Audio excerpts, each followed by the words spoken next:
everyone, happy Friday, and welcome to tonight's Tiger Sports Livestream Network football broadcast. It's the first home football Friday of the Grinnell Tigers season. It's the 1-0 Grinnell Tigers hosting the number 1 ranked Class 3A 1-0 Harlan Cyclones. Hello everyone, I'm Blake Walker, along with my partner Dan Walker. John Osborne's running our camera this year. We have got a fun game tonight. Harlan, one of the top teams in the state of Iowa. 12-time state champions, last championship coming back in 2009. Runner-ups last season, looking to repeat, get right back to the Dome. These two teams met last year. Grinnell fell 40-28. The teams have changed. Well, Grinnell has changed. Harlan has not changed much. It's most of what they had last season. Grinnell will have an uphill battle tonight. And we're really looking forward to it. Great crowd on hand. They're starting to file in a little bit more. It's going to be a great night of football. Quick reminder before we go, this is a live stream, is copyrighted the Tiger Sports Livestream Network. Reproduction or distribution of this live stream without permission of the Tiger Sports Livestream Network is a violation of the law. Get that out of the way before we get going. We'll go straight into our commercials, and we'll be back for more of a pregame show. It's Grinnell versus Harlan coming up on the Tiger Sports Livestream Network. Hey there, I'm Joey Pollyi, third-generation owner of Pollyi's in Grinnell. Since 1957, we've been serving you the flavors you savor.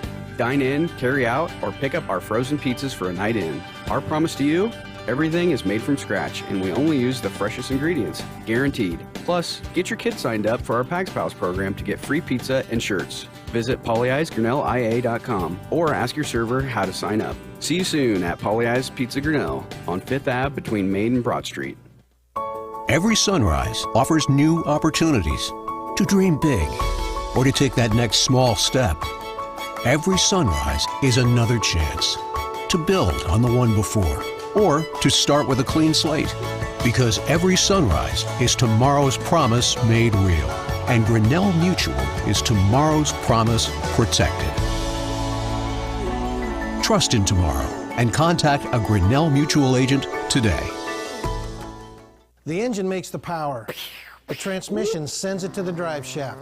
The drive shaft turns the gears. The gears turn the axles. The axles turn the wheels. Together it's the powertrain. And only at West Finch Auto Plaza, every bit of it has a 100% warranty. Forever. No parts, no labor, no deductible. You can't buy it. It comes with the car whether you want it or not. Only at West Finch Auto Plaza, where you always get a great deal and a great deal more. There are a lot of great reasons to make Medicap Pharmacy in Grinnell your pharmacy.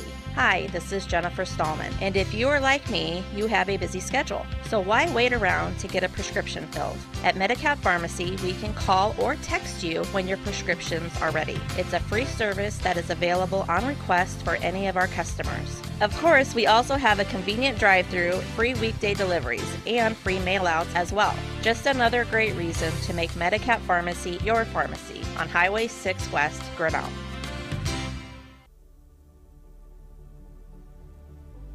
Hello, Tiger Nation. Skip Lowe with North Risk Partners, Bernie Loan Associates. So glad you could join us for this game and this little timeout. You know, the undeniable truth is the world is shifting, and I would say for the better. Please come join me. We'd love to find the captured capital within your benefit plans, within any insurance that you provide to yourself or your family members. Go Tigers, go Grinnell, let's win together. Grasshoppers, turtles, polar bears, and chunky monkeys? The Dairy Barn, located at 1810 6th Avenue in Grinnell, is not your typical barnyard. Stop by before or after the big ball game to pick up your favorite ice cream or flavor of the day yogurt. They also have a full line of delicious foods, including tenderloins, pulled pork sandwiches, popular chicken wraps, and much, much more. Don't have time to stop at the barn? Catch them on the move at some of the favorite events around Grinnell, or give us a call and try out our catering. And don't forget to check out www.dairybarngrinnell.com to order online or the Chow Now app. Remember, I scream, you scream, we all scream for Dairy Barn. Life at the Mayflower community can be anything and everything you want it to be. From their first-class facilities featuring traditional apartments, patio homes, and the newly added water tower apartments for independent living, to the healthcare services including assisted living, healthcare center or rehab, complemented with food service options, exercise areas, administrative and nursing staff support, and the beautiful campus scenery. Visit today or give us a call and you will find out quickly that the Mayflower community is a place to call home. This is a story about signs. It's also a story about people's experiences. The humble sign. They are everywhere. But signs are more than just a plaque on the wall, an arrow, or letters on a building exterior. Signs help you leave a legacy or start a new chapter in life. All those signs have to start somewhere, and that's where we come in. We're your trusted partner in everything signage.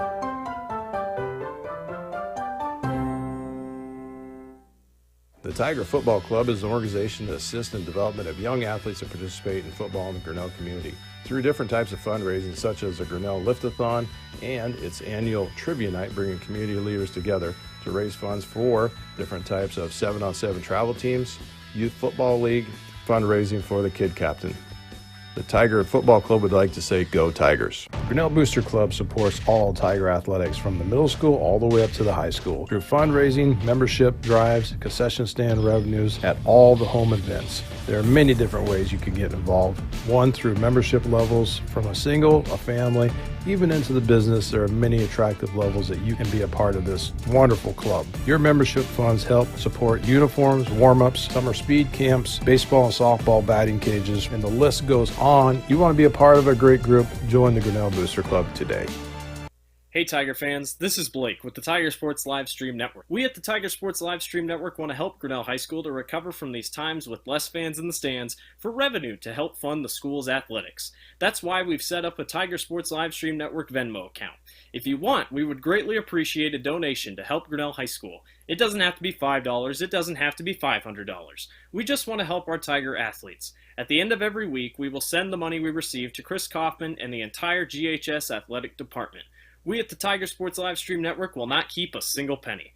To donate, download the Venmo app on your Apple or Android device and search Tigers LSN-2020. We greatly appreciate any and every donation. Together, we can help recover from this crazy time. Thank you in advance, and go Tigers! The Tiger Sports Livestream Network is brought to you by Poly Ice Pizza, Grinnell Mutual, West Finch Auto Plaza, Medicap Pharmacy, Northwest Partners / Bernie Lowe Associates, the Dairy Barn, Mayflower Community Homes, ASI Signs, the Tiger Football Club, the Grinnell Boosters, and we also have special sponsors this year. First downs and timeouts are sponsored by Edward Jones. That's Mark Copeland and Paul Copeland, our local financial investment people. And then also we have the Poly Eyes Red Zone tonight. And lastly is our instant replay that we just added this year, and that is sponsored by Clarity Eye Care. So we'll be taking a look back into what some of the plays would be after we get going. So bear with us on some of that, but I think we'll perfect it in the end. Last one up there was our own Venmo account. Everything we started last year as when we had the derecho and, you know, basically with COVID and stands being limited, it's nice to see people back in the stands, but we still want to give the people the opportunity at home. If you have a little extra money to pass on to the Grinnell school system, where Venmo account is set up, so we collect donations and we pass that right through our account, and it goes right back into the Grinnell Athletic Association. So special things that are out there. It helps pay for some of the stuff that you're looking at as of the field. And another big one it may be going towards is the Grinnell Tiger Football Club is doing a fundraiser for a new turf field, which will be in cooperation with the Grinnell High School also. So those are some of the things that we're looking at with the football club. Blake, let's get ready for a little football tonight. It's a fun night of football. Number 1 ranked Harlan Cyclones come to town. These two teams faced last season at the beginning of the year, first game of the season. Harlan came away with the victory 40-28. Back and forth game. Really got to see the emergence of a Wyatt Hunter that we never thought we'd see last season. But we also figured out Harlan is back. The Cyclones, a 12-time state champion, have had really good years, but haven't really gotten to that state championship level. Last season, make it all the way to the Dome. They defeat Boyden Hole Rock Valley in the semifinal game and then fall short against North Scott in the title game, and they're hungry. They're going to go right back most likely. Have a little bit of a hiccup possibly tonight. Grinnell's going to be licking their chops, looking for an upset. Grinnell faced a number 1 team last year when Xavier came to town. They fell short 44-20 against the Saints. Grinnell last week got a win against Benton on the road. Coach Stenberg's first win as a Grinnell Tiger interim head coach. He had a really solid season. Opening game. Grinnell's trailed 17-0 in the first quarter, rallied back, and just kind of hung punches thrown, there were haymakers thrown, and Cole Johnson comes away 200 yards rushing, 40 attempts, so he was definitely using his legs a lot tonight. They come away with a victory in double overtime. Harlan played Lewis Central, one of the top teams in 4A, should be one of the top title favorites. They trailed early, 22-7. The Cyclones rallied furiously in the fourth quarter and came away with a huge win, 36-29. Lewis Central fell short at the goal line for a chance to tie the ball game. A lot of festivities going on tonight, a lot of merchandise sales going on. If you look in that far right, once the band goes by, you'll see it in the back corner of the end zone here by the end zone. You'll see a ton of campers. Those are not people that have tailgated for this football game. The Iowa Firemen's Convention is next weekend, and there's a campground set up, what would you call it, temporary campground set up right behind the football field, and campers of all sorts, firefighters from all across the state of Iowa, have come out and started camping, so they get to witness a little bit of high school football right on their back door. And they'll be here next week for Grinnell versus South Tama to commemorate the 20th year since 9/11 in New York City. So we have a huge game tonight. Dad, you talk about how big games are. I know at your times at South Tama, you played some big schools in the CIC. Was there a little bit extra oomph in your step when you would play a game like this in the first game of the season? Yes, it was definitely. You know, especially I was talking to the radio guy here from Harlan that he graduated in '87. I graduated in '89, and even back then, Harlan was definitely the powerhouse in the '80s. And you know, that's all you ever talked about is if you're going to make it to the state championship or you're going to make it up to the Dome, you're going to play Harlan somewhere along the line. So this is huge, and you know, for a first-year coach, Tony Stenberg, I think that he may have a little jitters, but not, because last year as he was on the field, he got to call the defense against his team. He knows what's going on out there, and I really don't think that it's going to be a shocker. I think it's going to be a good game. I think Tony is a good analyzer of what other teams are doing. Obviously with Benton Community, you know, that was a game where you kind of looked at it and holy cats, the second half we started charging back and things started to work really well. And I think, you know, tonight we're going to see a few opportunities that we didn't even get to see in the Benton Community game. And Benton Community had a lot of speed in running, you know, with a couple different runners that bounce out to the outside. Tonight, it's all about the opposite. You mentioned earlier about receiving. It's going to be everything that Grinnell could do to handle, you know, put defensive backs and linebackers, and really linebackers are going to have to be looking like defensive backs out there in order to play a good game tonight. It's going to be high intensity. Harlan passes a lot. Grinnell runs a lot. Some might cross over tonight. Grinnell also gets Josh Osborne back. His first live play of football in more than 2 years will happen tonight, so Harlan has no film on him, so they'll get a little bit of surprise when Osborne gets on the field as their hype man on the sidelines and now on the grass. We're going to step aside, get our bearings straight for this crazy matchup we're about to witness. The Grinnell Marching Band will get us going for the national anthem. We can't play the national anthem because national anthem is copyrighted, so we don't want to get a YouTube strike.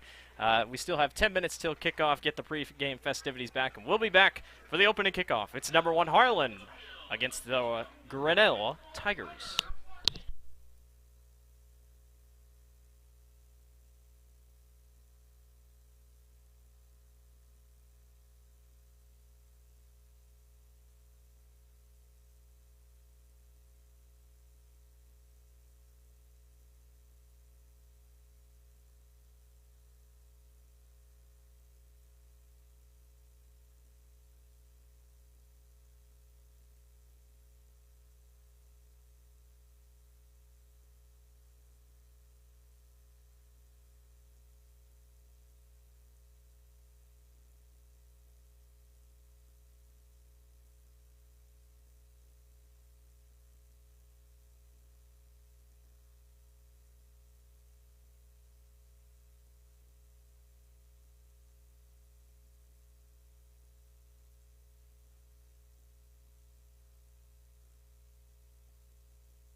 wonderful rendition of the national anthem by the Grinnell Tiger Marching Band. If you want to listen to the Grinnell Tiger Marching Band, there will be a couple band concerts, I know for sure. And then, obviously, if you want to come out to the football game, you can always check them out. Always great to listen to what Levi Dressler has for his team. A couple more statistical things as we go into tonight. Obviously, Cole Johnson, the main guy for Grinnell. He's going to be the offense. He's going to be the defense. 40 attempts last week on the ground, 200 yards. Brady Stewart had 1 catch for 44 yards and a touchdown. Gene Blaylock led Grinnell with 5 tackles for loss and 1 fumble recovery. But it was a surprising man in Dominic Clayton, the junior, 1.5 sacks. He was a presence in the trenches. Look for Dominic tonight. He's going to be a fun name to watch. We haven't heard his name really at all the last couple of years. This is the 5th time ever these two teams will face off. Harlan has won every single game. Probably the most historic game all the way back in the 2000s when Harlan and Grinnell took off in the highest scoring semifinal game in state football history. And, yeah, that's all he had to say. One of the most historic games in the Dome. It belongs to these two teams. It's good to have them back. We know we're going to get to see it next year as well, so Grinnell will go back to Harlan. So a nice little 3-game stretch of these two teams playing each other. I'm sure Grinnell fans don't like to hear they have to go back to Harlan, but it's nice to be able to have them come here once. And it should be a great game. Harlan 1-0, Grinnell 1-0. Looking for a lot of fun tonight. And, yeah, I think it's going to be a great night of football. I tell you, the interesting fact on tonight, we saw this last year. I can't remember what game it was, but the fog is already starting to set in. Last year after the derecho went through, we got brand new stadium lights here, and you could see they hit a bottom light up that goes up to the top lights, and it helps illuminate them back. The bottom light has already got about 10 inches of fog on it, and once that fog will start to set in tonight, it'll roll in through the pine trees, and it's kind of weird. Even though we have a south wind, it'll just look like a convection of the fog coming from the north, and then it takes it right away on the top side. So it's kind of a cool effect. We don't always plan to have it happen, but the weather is very weird. It looks like it should, by the way it looks outside, it looks like it should probably be about 60, 50, 40 degrees. I mean, it's probably 60 degrees, but the humidity might be at least 80%. It is muggy here at Grinnell. And, usually we get to play at least a quarter in the daylight. Well, it looks like we'll be stuck in some nighttime air a little bit this evening as we go throughout it. And we talk about Harlan, how this maybe will affect them. Harlan's passing game is the best in the state. Even if you don't even like, ugly or fun football, Harlan is just fun to watch. Tegan Casper-Bauer, one of the best young names in the state, a sophomore last year, got thrown into the quarterback role because one of the top quarterbacks Harlan had got hurt earlier in the season. Casper-Bauer comes in, has a great game in his first game against Grinnell. That was his very first game on the season.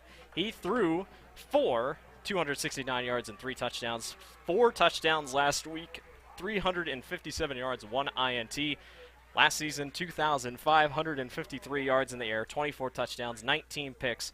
But I can't say much about the picks because 7 of those were in the title game against North Scott, so really went in with just 12. Right. He is unbelievable, and then the wide receiver core is just unmatched. Connor Frame, the senior, 6'2". He does have quite a big frame, 6'2", 185. Aiden Hall, the junior, 6'2", 200 pounds.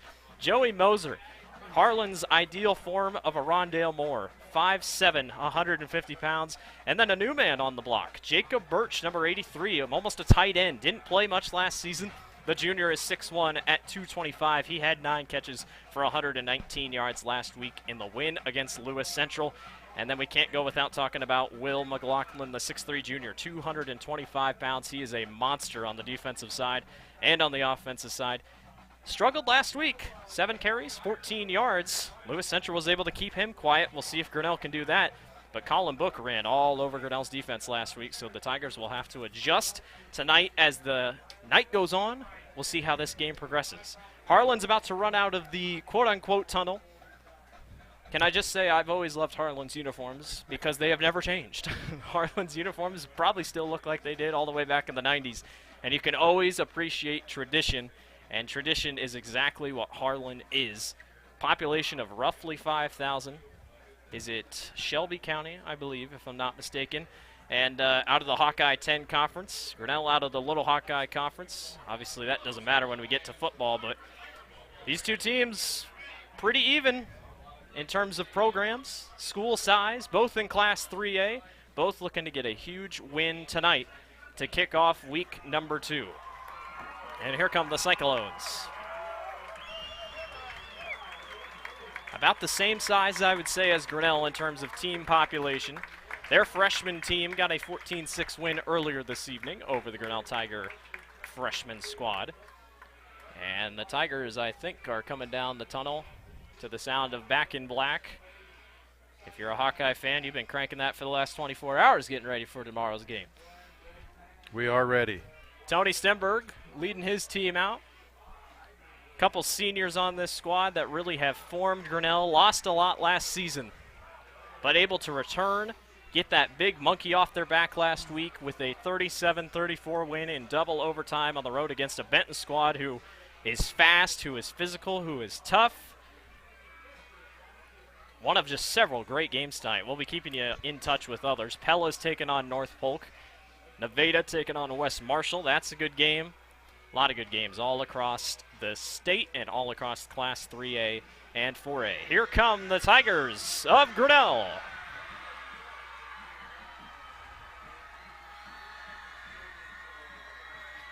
Grinnell goes with the All Blacks. Black helmet, black pants, black shirts.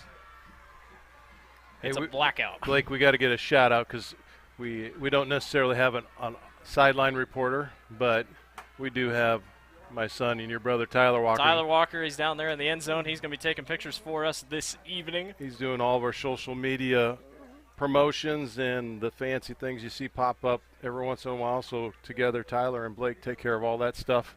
So glad to have Tyler join the business this year and look forward to see what he could do for us. Well, we've waited a whole year for this rematch. The captains will run out for Harlan. It is number 65, Alex Monson, number 34, Jamison Biker, number 3, Joey Moser, and number 23, Will McLaughlin. And for Grinnell, it looks like Brady Stewart, Calvin Jaworski, Josh Osborne, and Alex Smith, all there on the line for the coin toss. It's so nice to be back, looking at everything from last season. With COVID, the stands were a little bit more empty. The sidelines were more spread apart. This coin toss thing really, if I remember correctly, wasn't quite there.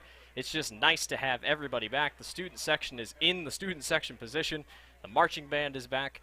It truly feels like high school football is back once again, and we could not be more excited on a Friday night for some really good football between the Harlan Cyclones and the Grinnell Tigers. Also, before we even get started, a little bit of disclaimer here. So as you're watching the live stream, I know a lot of times people say it looks pixelated or whatever. On your little YouTube box, if you look down, you'll see that there's a little gear down the far side, or it says settings. Click on that and go ahead and choose 1080i. Everything we do will go out 1080 HD, so you could get the clearest view at home. Sometimes if your home TV or your computer jiggles a little bit, you'll go back and revert back to 480, or sometimes it's turned on auto. So we want to provide you the clearest view from the Tiger Sports Livestream Network. So here we go. Grinnell will run back to their sideline. Harlan will come back to theirs. Friday Night Lights are back at Grinnell High School. It'll be the last home season opener taking place on grass, as most likely next year Grinnell will have turf. So get excited, everybody else coming to Grinnell. You don't have to complain about the grass anymore. I like the grass, but it's nice to get turf, catch up with the facilities around you. We are ready for a fun night of football ahead. Student section's rocking. Great crowd for both sides. Harlan out in their construction neon gear as their student section. And then I can't tell Grinnell's theme, but maybe frat night. I'm not entirely sure. But Harlan will kick off. Grinnell will receive. Back in the end zone, Josh Osborne and I believe Brady Stewart will be back to receive. Cyclones bring out the junior, Steven Leinen, 6'1", 175. He'll be the one to kick us off here opening weekend here at TT Cranny. The number 1 ranked team in Class 3A has come to town. Grinnell is hungry for an upset. Cyclones looking to keep their title hunt intact and make it another undefeated regular season. Linen lines it up. We are underway here at Grinnell High School. Brady Stewart backs it up and will take a fair catch in the back of the end zone, and Grinnell's offense will come out. Cole Johnson, the main man at the offensive helm for the Tigers. Cole ran for 200 yards on 40 attempts last week. He'll be the guy to watch for Grinnell. You got Josh Osborne back there. You got Alex Smith. You got so many weapons in the backfield. We'll just have to see how Grinnell uses them. Harlan will line up with 4 men on the defensive line. And numbers will be hard to check, so we'll keep it going as the night goes on. Alex Smith will line up at quarterback to start. Snap is high. Smith picks it up. He'll run middle. Cuts through a little bit of a gap and gets about a gain of roughly 4 or 5. Direct snaps will be something Grinnell will love to use tonight. Alex, not very tall. That's one thing you'll notice with him. That could be a disadvantage. 5'9" is the senior quarterback for Grinnell. But he's got some speed on him. Ran for 2 touchdowns last week against Benton Community. And Grinnell will break the huddle again. This is Calvin Jaworski on this near sideline. Alex still in the backfield. He'll move Osborne from left to right and move up. And there's a jump on the offensive line by Grinnell. So a false start will move Grinnell back 5 yards, and they'll reset.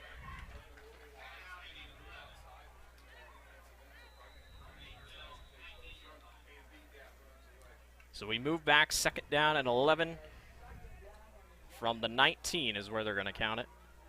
Braden Blackford comes running back in the game. He'll give the call to Alex Smith. And they'll break the pile. That 5-yard gain doesn't make the penalty hurt too much. You only lose a yard from where you started. Osborne moves in motion. He gets the carry on 1st down. Josh pushes the pile forward, and he's stuffed. And Grinnell gets back across the original line of scrimmage. It'll be a gain of about 4 or 5. Grinnell's going to possibly hurry up here. It'll be 3rd down, about 6 from the 24. And Grinnell has shown their hand early. It's going right up the gut and seeing if they can find anything.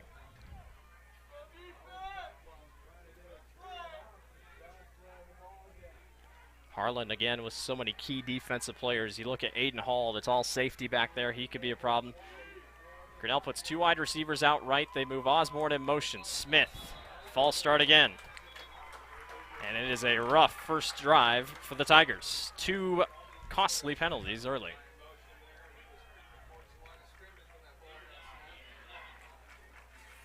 So back him up 5, and it'll be 3rd down and 11. Gain 5, lose 5, gain 5, lose 5. Yeah. Balancing itself out right now. Alex in the backfield. He's got 2 to his right, 1 to his left. Osborne moves in motion. Smith will roll out. Here comes the pressure quick. He'll check it down short. This is caught. Quick move made upfield and nowhere to go. Cole Johnson met immediately by the Cyclone defense, and Harlan stuffs Grinnell right in their tracks.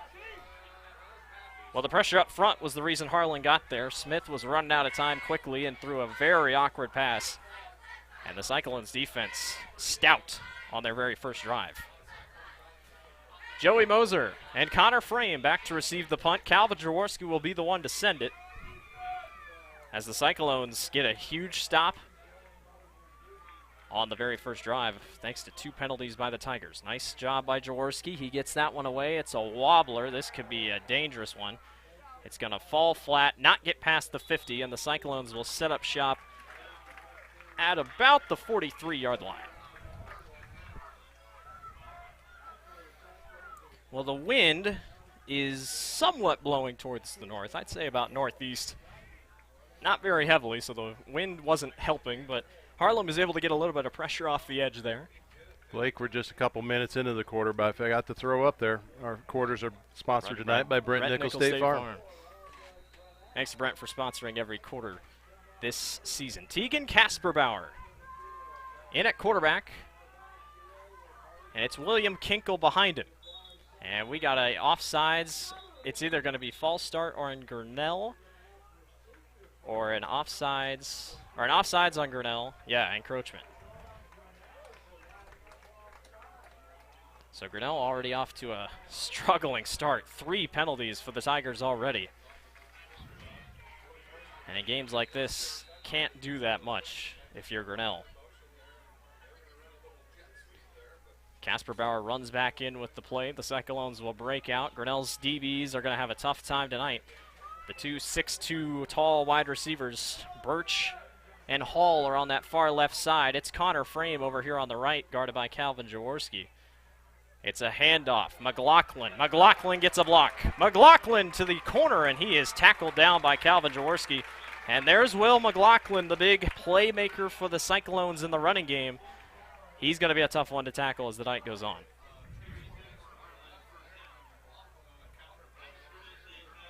Had 14 yards last week. He's got 10 on his very first carry of the night. Grinnell's defense was a weakness in the running game last week, and Harlan looks to exploit it. They go fullback dive up the middle, and spinning around and getting a great chunk of yardage is number 46, William Kinkle. And the Cyclones are going with the ground and pound aspect here early tonight.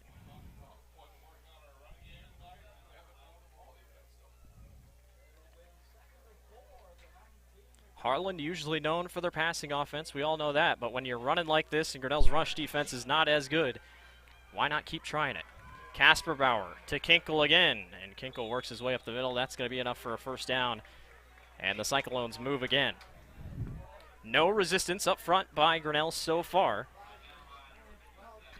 In a game that can be won in the trenches very easily, this is where it gets tough. Cyclones line up, first down at 10 on the 14-yard line. 8 minutes to go here in the first quarter. They go I formation again. Kinkle and McLaughlin in the backfield. McLaughlin going left, works his way outside, breaks a couple tackles, and works his way down inside the 5, I believe. Close. And Will McLaughlin's showing his power tonight. He's already got more than he had last week. Look like Blaylock over there on that far side. And second down, and they'll give him 2 to go from the 6. Harlan has yet to take the air, and I see no reason why they should need to. Casper Bauer under center. They go to Kinkle, the fullback. Kinkle works his way forward, and it's positive yardage every single time. He is short to about the 1-yard line. Harlan could sneak every play, and they might just get 3 yards. Grinnell's front line struggling to hold against this offensive line for the Cyclones. so they're first and goal. First and goal. Are they on the 1-yard line? I can't hardly see from here. Yes, they are. Looks 1-yard line they go. Kinkle at fullback, McLaughlin at center. McLaughlin to the left, brought down. Nice play in the backfield. Number 36, Will Doty, worked his way to the quarter, and he shuts McLaughlin down.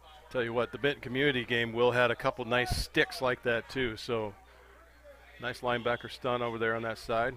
For reference, McLaughlin is 6'3", and Will Doty is 5'9". For a 3-yard loss. 4-foot difference there. Second down and goal from the 4. Grinnell's defense tries to hang in tight. They go I formation again, as they've done all drive. Kinkle, fullback dive. Nobody touches him. Touchdown, Harlan. Well, they gave up pressure in the middle, and Grinnell just all broke through one spot, and Kinkle went the rest. And the Cyclones strike first here at TT Kearney. Not even throwing a single pass, and you know what? I think Harlan's just fine with that. Yeah, you know, this is kind of the Harlan football I remember. This is 90s Harlan football. Cyclones will move into motion. They do this for every field goal they do. And you know, with McLaughlin's running style, that's, I mean, he's a great runner. Snap hold. Kick is good. Harlan leads 7-0 over the Grinnell Tigers. We'll be right back.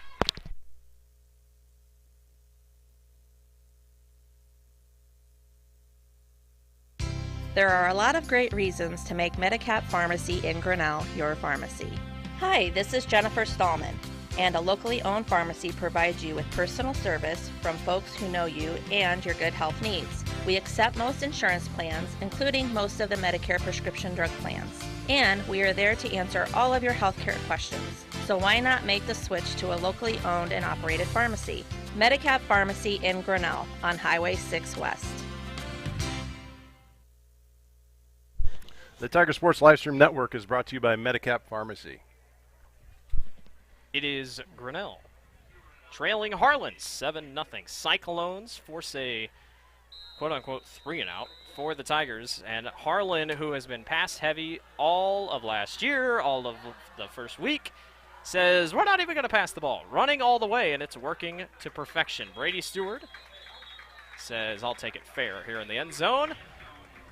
And Grinnell will receive and get going here on offense. Got to have a better offensive possession than last time. Grinnell tried to run and basically tried to do what Harlan did, and it just didn't work. So the Cyclones will come back out on defense, and they look strong up front. Grinnell's offensive line didn't show too much resistance, so we'll see if Grinnell has an answer for that.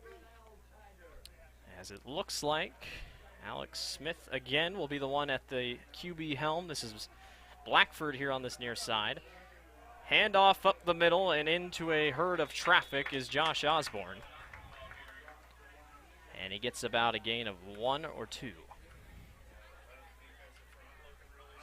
It's going to be a tough game in the trenches for Grinnell, that is for sure. Yeah, that four-man front that Harlan has is they dig in. You watch them, there's not much movement. Grinnell's actually they have some big, tall linemen. They're going to have to crouch a little bit, get underneath those defensive linemen, and do some pushing. And that's kind of the disadvantage when you have a strong line like that that's a little bit shorter. 2nd down and 8. Smith goes to Osborne again. Josh swings around and gets a nice little carry for about 3 or 4. That might have been Cole Johnson, Blake. The numbers are very hard to see. I believe it was Cole. Grinnell subbing out pretty quickly, trying to make sure everybody balances out the carries. When I talked to Tony Stenberg this week, he's like, yeah, not ideal that we get 40 carries per person. Jaworski moves out here to this far side, and then I think Stewart's over there on that right. It's Cole Johnson with Smith in the backfield. Alex fakes, throws outside, and way overthrows Calvin Jaworski. And it'll be 4th down for Grinnell. So another quick 3-and-out for the Tigers, just trying to find rhythm on offense, and the Cyclones got to like what they're seeing, at least on the defensive side. Connor Frame, Joey Moser back to receive. Frame has a solid 5 inches on Joey, but don't let Joey's small stature fool you. Jaworski sends that one away, almost blocked by Aiden Hall. This is a much better punt, and Alex Smith will let it fall and grab it right at the 36-yard line. That is where Harlan will set up shop. Over-under on passes this drive for the Cyclones. If it ain't broke, don't fix it. I don't think we see him pass. Well, why would you? You know, when you think if it's about working, it. If it's working, you go with it. You know, and every good coach is going to sit here and pull up, and you got to run, and then they're going to see it. The defense is going to pull up, and then they're going to turn around and let one go long. So it's all about honoring that system as we go out through this ball game. 1st down and 10 from the 36. Play action fake. Casper Bauer downfield and high points it, almost picked by Alex Smith. Connor Frame just kind of misjudged where he was going on it. Yeah. If the ball wouldn't have already been over his head, they could have possibly got Alex a little bit of a push-off, but the ball was already clearly out of range there. 3-inch height difference between Frame and Smith, but Alex will try to go up with it whenever he can. We saw that last year with Connor, especially in the Grinnell game. Connor would just be able to high point it. He just knew what he was doing. Harlan goes empty set, 5 wide. McLaughlin, Frame, Hall, Birch. They move Hall in motion, and Grinnell jumps off sides.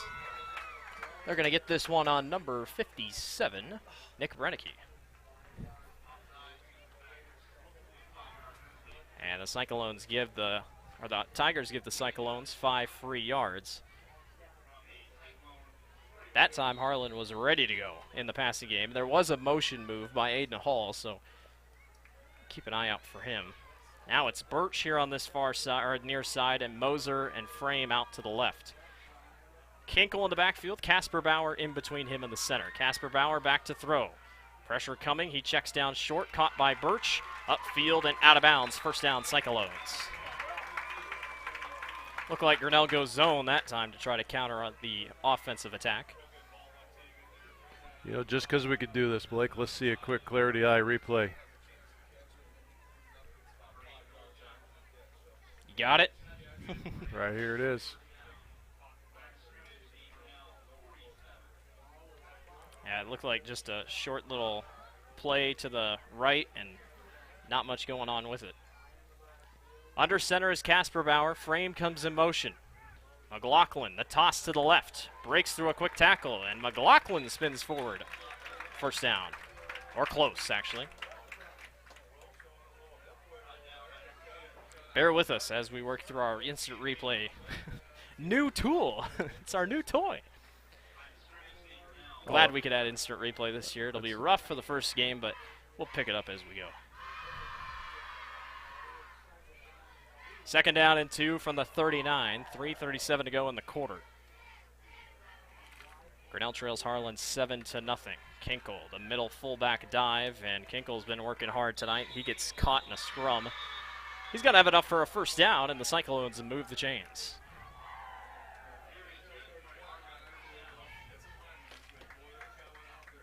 I will say, great crowd tonight by Grinnell. Very nice to see it, especially after last season with COVID and everything else. Just really nice to see everybody back. Great student section, great crowd for both teams this evening. Brady Stewart, the one lone safety in the back. Kinkle in the backfield, and we have jumping everywhere. This will be on Harlan. So Grinnell catches a break with their penalties, and Harlan will back up 5 yards. It'll be first down and 15 from the 46. Or have they moved it back? Yes, they did. 42.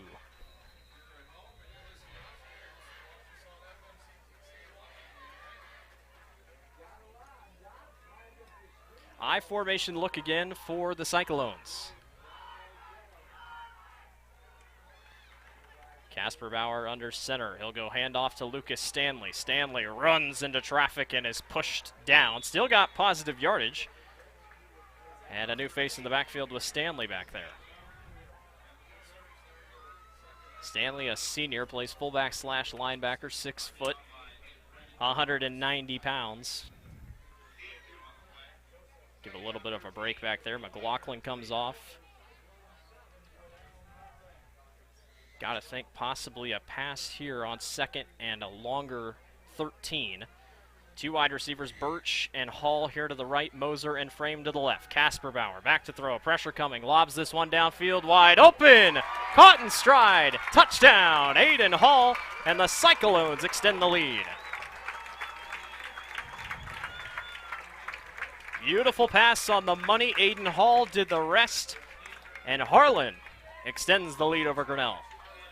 That looked like either a zone that was just split open, but no matter what it was, Grinnell was not ready for the passing attack by the Cyclones.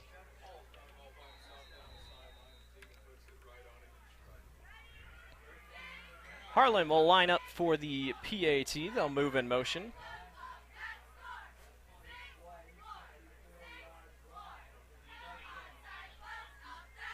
And Leinen sets up, and the kick is up and good. 14-0. Harlan on top of Grinnell. Hey there, I'm Joey Pollei, third generation owner of Polley's in Grinnell. Since 1957, we've been serving you the flavors you savor. Dine in, carry out, or pick up our frozen pizzas for a night in. Our promise to you, Everything is made from scratch, and we only use the freshest ingredients, guaranteed. Plus, get your kids signed up for our Pags Pals program to get free pizza and shirts. Visit polyeisgrinnellia.com or ask your server how to sign up. See you soon at Polly Eyes Pizza Grinnell on 5th Ave between Main and Broad Street. The Tiger Sports Livestream Network is brought to you by Polly Eyes Pizza. Stop down and see Joey. Tuesday night special, spaghetti. And Wednesday night specials, 2-topping pizzas, mediums. Yum. Sounds great. I don't know if it's the Harlan people what. I saw Polly Eyes pizza boxes up here. Yeah. That made me hungry. It's just something you always got to pick up when you're around here. Harlan will kick back off to Grinnell. 14-0. Cyclones on top of the Tigers. I can't say Grinnell is not afraid of being down. Down 17-0 in the first quarter last week. But Benton is a whole nother tricky challenge compared to Harlan. Brady Stewart will take that fair catch, in the backfield. And Grinnell's offense will trot back out. Grinnell yet to have a first down yet tonight. Still working on that. See if their offense can maybe get rolling here just a little bit quicker.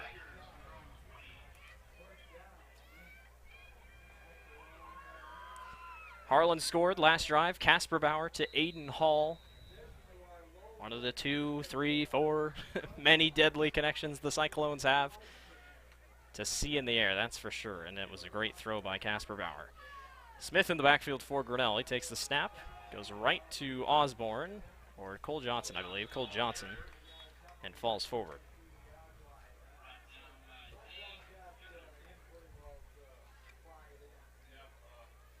I tell you what, Grinnell's going to have to try something because the middle runs, Harlan has them locked up in the trenches.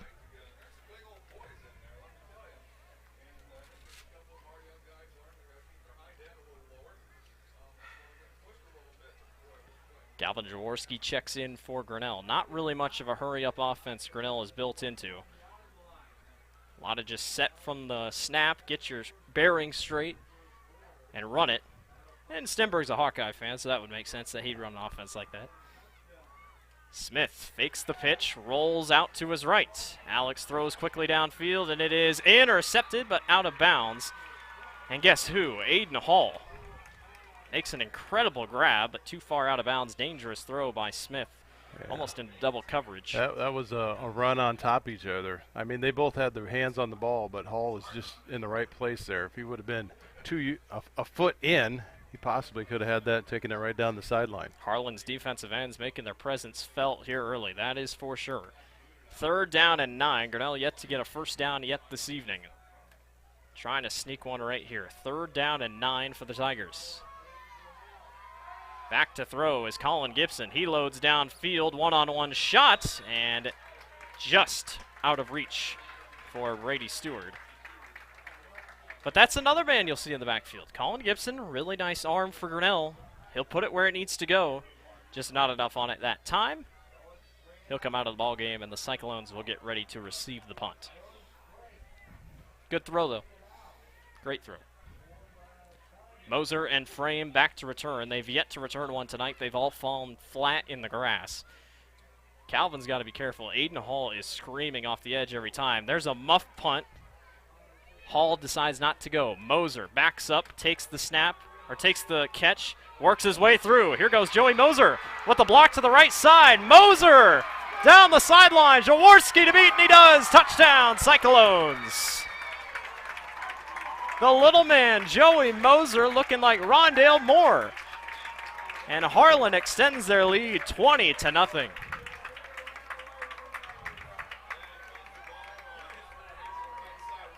Great punt coverage by Harlan. That was really well done. Juked everybody out. He may be small, but man, he can make big plays. What a return by Joey Moser. And the Cyclones trying to make it 21-0 over the Tigers.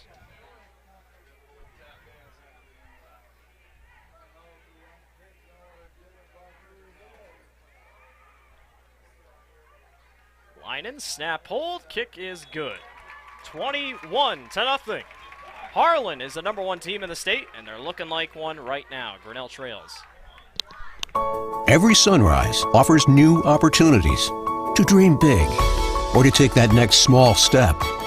Every sunrise is another chance to build on the one before, or to start with a clean slate. Because every sunrise is tomorrow's promise made real. And Grinnell Mutual is tomorrow's promise protected. Trust in tomorrow and contact a Grinnell Mutual agent today. The Tiger Sports Livestream Network is brought to you by Grinnell Mutual. Let's take a quick look at that Clarity Eye replay. You can see Moser gets right down the right sideline. Calvin Jaworski's the last man to beat. And Moser just right down around the 5. Here's the step over right here. Makes it look Boom. easy. There you Joey go, Harlan Moser. fans. That's an excellent run back there. Punt return. That instant replay was brought to you by Clarity Eye Care. Thanks to Clarity Eye Care for sponsoring our instant replays all season long. And they don't always have to be for Grinnell. Deep kick taken by Osborne. Kind of awkwardly off the bounce. Jones works his way to the right side, and he is pummeled by 2 Harlan Cyclones. And Grinnell will set up shop on offense.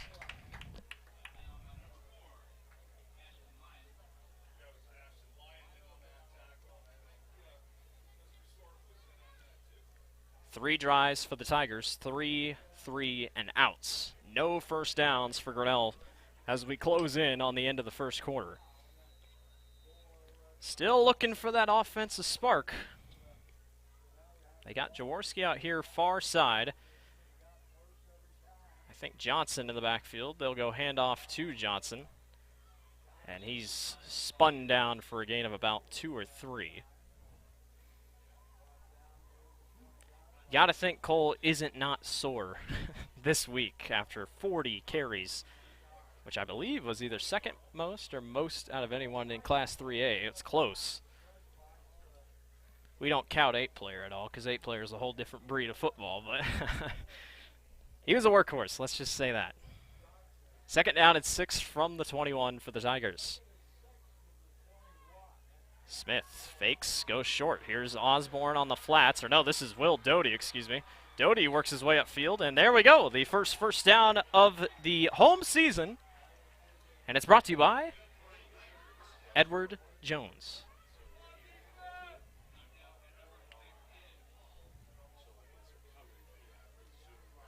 Every first down this season for Grinnell brought to you by Edward Jones. Thanks to Edward Jones for sponsoring all of our first downs, or first downs in general this season for the Grinnell Tigers. Nice little dump-off play there to Will Doty. 4 seconds to go here in the first quarter. First down and 10 from the 38. Osborne in motion, and another false start. Grinnell cannot seem to get that play figured out. They've tried to run it a couple times, and they just cannot seem to get the motion right. It'll back them up. And realistically, that should end the quarter, should it not? Well, the clock didn't even start. I just assume, yeah, that is true. Usually they always say the 10-second runoff thing, but nope, it'll stay stopped at 4 seconds to go. So it'll be 1st and 15 from the 33-yard line. Again, apologies for name slips. The numbers are definitely hard to read. Low snap. Alex picks it up, runs right into traffic, and he's put to the ground. Big number 65. That would be Alex Monson with the tackle. And we are finished through one quarter. Harlan on top of Grinnell, 21-0. Jeff Finch here from West Finch Auto Plaza in Grinnell.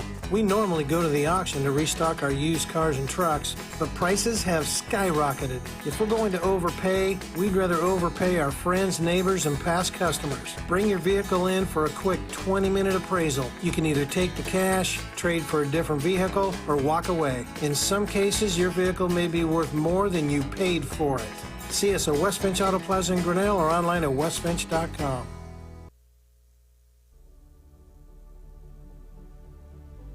Hello, Tiger Nation. Skip Lowe with North Risk Partners, Bernie Loan Associates. So glad you could join us for this game and this little timeout.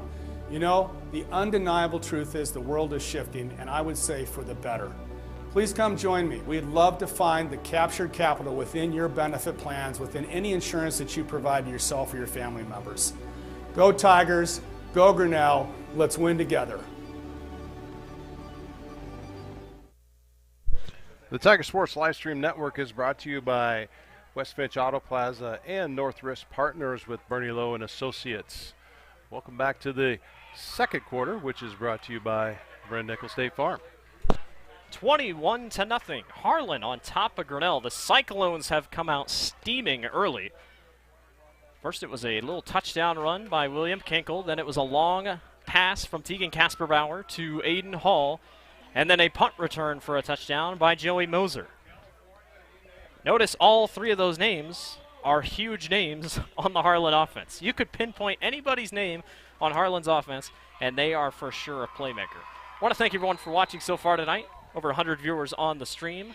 If you like what you see, make sure to leave a like. Subscribe to the YouTube channel if you would like. We post every Tiger home football game, doing a couple volleyball games here in a couple weeks. I enjoy it. I get to come back. I'm currently a student at Grandview University, but I was able to come back for all these home games. Love calling them for the Grinnell Tigers. Love my former high school. Grinnell got a first down. First down of the game just a couple of minutes ago. The clock was wrong. Someone at the clock thought we were playing 10-minute quarters. Nope, playing 12. I know you probably want to play 10. In motion again, and another false start. Grinnell cannot get the play right.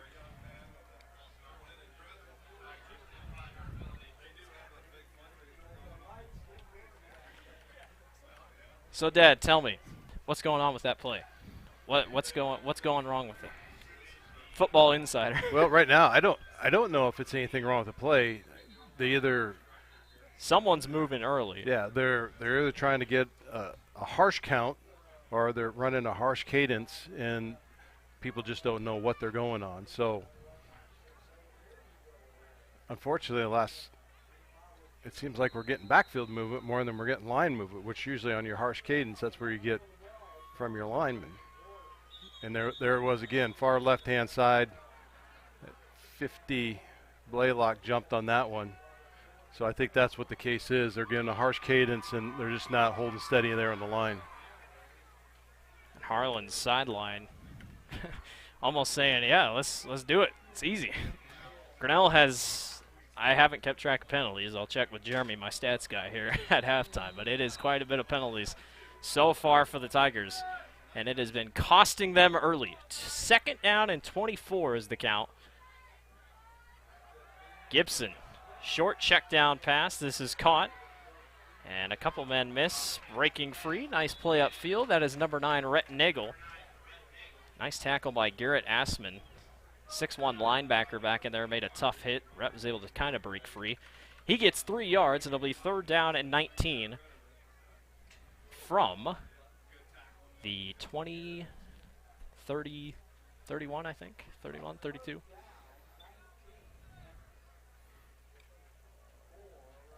Grinnell has one wide receiver out left, one right. Colin, back to throw, loading downfield, one-on-one, Brady Stewart, he made the catch!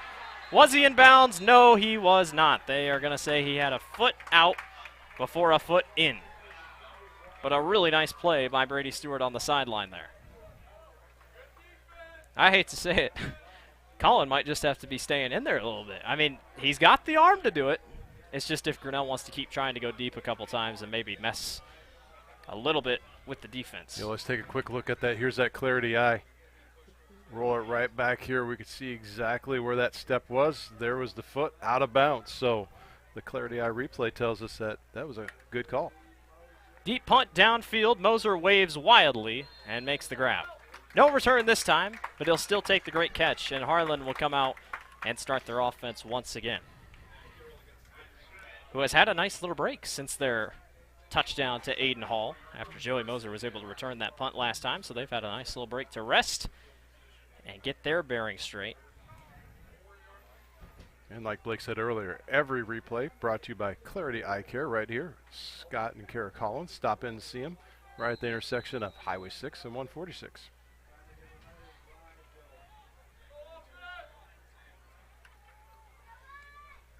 Kasperbauer in the backfield. Kinkle to the back. Moser moves from left to right. Kasperbauer. Short pass to Moser. Caught in the open field. And Grinnell's herd of defenders, Doty and company, get down there and make the play.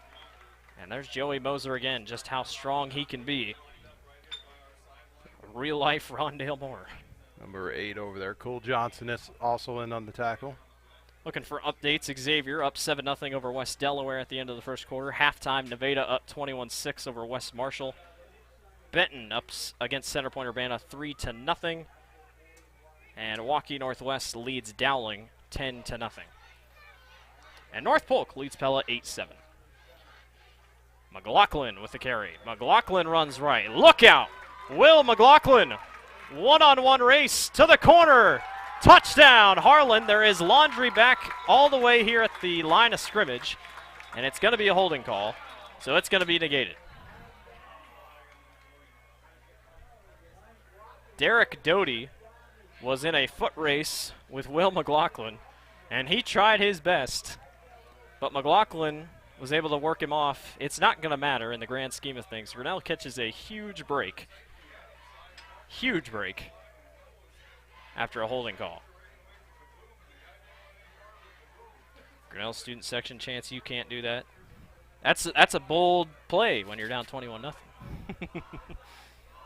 As Harlan's student section chance back scoreboard. That's high school football for you. That's right. Cyclones are pushed back, and by push back I mean 2nd down and 8. So that's not that big of a loss. 10:24 remaining here in the first half. Cyclones on top 21-0. 2nd down and 8 from the 36. I formation look for the Cyclones. Nice little carry up the middle by Lucas Stanley. And it's 3rd down at about 5. Harlan yet to be stopped on 3rd down. Has yet to even get to 4th down.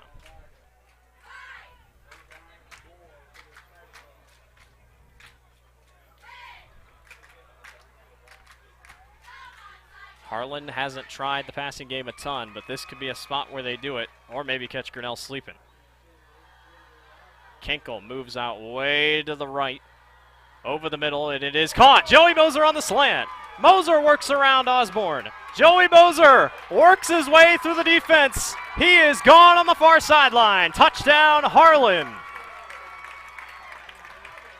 The explosive 5'7" power of Joey Moser. You know, right there, that's a familiar slant pass that Grinnell used to use a lot last year.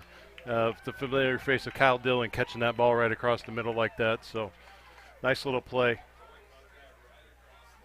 Talk about a lightning bolt of a player. 27-0. He made everybody miss. Nobody was on that far sideline.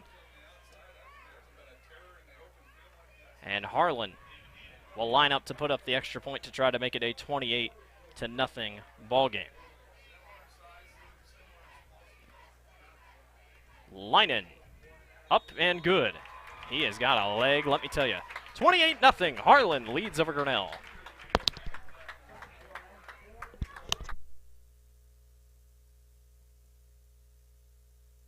Grasshoppers, turtles, polar bears, and chunky monkeys? The Dairy Barn, located at 1810 6th Avenue in Grinnell, is not your typical barnyard. Stop by before or after the big ball game to pick up your favorite ice cream or flavor of the day yogurt. They also have a full line of delicious foods, including tenderloins, pulled pork sandwiches, popular chicken wraps, and much, much more. Don't have time to stop at the barn? Catch them on the move at some of the favorite events around Grinnell, or give us a call and try out our catering. And don't forget to check out www.dairybarngrinnell.com to order online or the Chow Now app. Remember, I scream, you scream, we all scream for Dairy Barn. The Tiger Sports Livestream Network is brought to you by the Dairy Barn.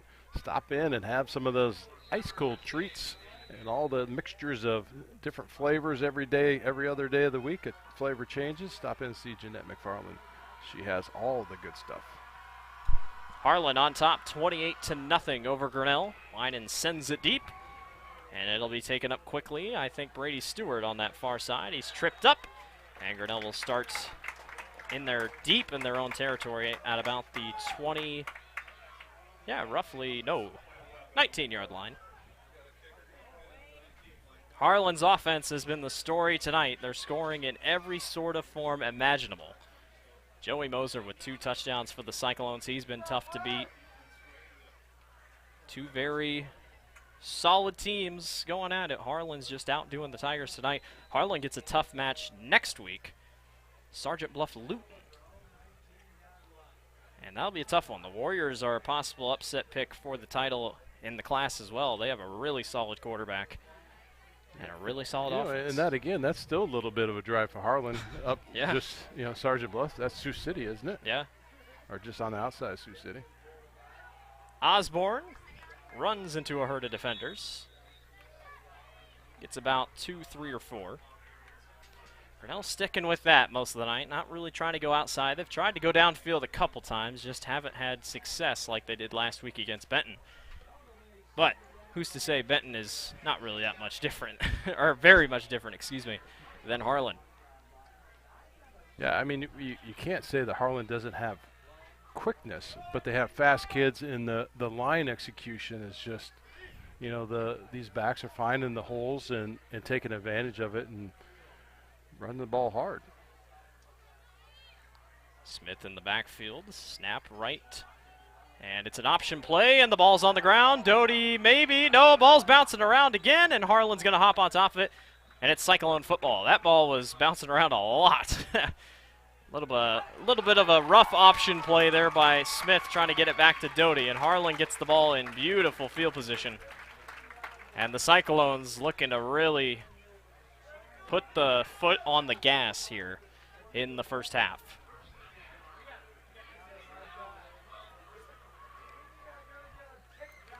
Grinnell tries to get a little tricky there with the option play, just not enough on it. Alex was already getting hit pretty heavily when he tried to let go of that football, so nothing easy there for Grinnell. And it'll be McLaughlin in the backfield, Casper Bauer under center. Cyclone's going to try to punch this thing in again. Casper Bauer, short pass, over the middle to Birch, incomplete. Great play by Smith, able to break it up. Good job there by Alex. Not afraid to go up against anyone that's taller than him at all, so good job there. And Birch, really a good box-out defender. We always talk about boxing out in basketball. Well, yeah, he's good at that, and those are really what Harlan likes to do on those slant routes. Working to perfection for the Cyclones so far. They are stopped 2nd down and 10 with 8:32 remaining here in the first half. Casper Bauer under center. Handoff draw to McLaughlin, and he gets forward for about 5. It'll be 3rd down and 5 for Harlan. Josh Osborne on the tackle. I tell you, when McLaughlin's running forward, it's a downhill tumbling ball. It's hard to stop. A couple substitutions in possibly. McLaughlin checks out, and then Lucas Stanley was going to come out as well, or go in as well. He comes back out. So expect this thing probably goes to Kinkle, or it's a short pass here to High Point it. This time they're going to put Bradley Curran, I believe, in the backfield. Casper Bauer to Curran up the middle, and his speed can't quite get him there. He was never actually down, and this time he's actually put down. He did not get the first, though, and it'll be 4th down and about 2. Congratulations. First 4th down of the evening for the Harlan Cyclones. And you take the small victories in life. I doubt they stopped for a field goal. Nope. I doubt it's even in their playbook. 4th down and 2 with 7:15 remaining here in the first half. Harlan going to go for it here. Grinnell going to try to hang in tight here. They have Curran in the backfield. Kinkle at fullback. He's been huge. And then they got Frame out here to the right. He moves in. Fake. Birch. In zone. Touchdown. Harlan. And it worked to perfection. Birch was able to work his way past the defenders on the linebacker side, and he was wide open. Casper Bauer just had to put it on the money. And Teagan, with 3 touchdowns so far, 7 on the season, he is on track for a historic year with a historic passing offense.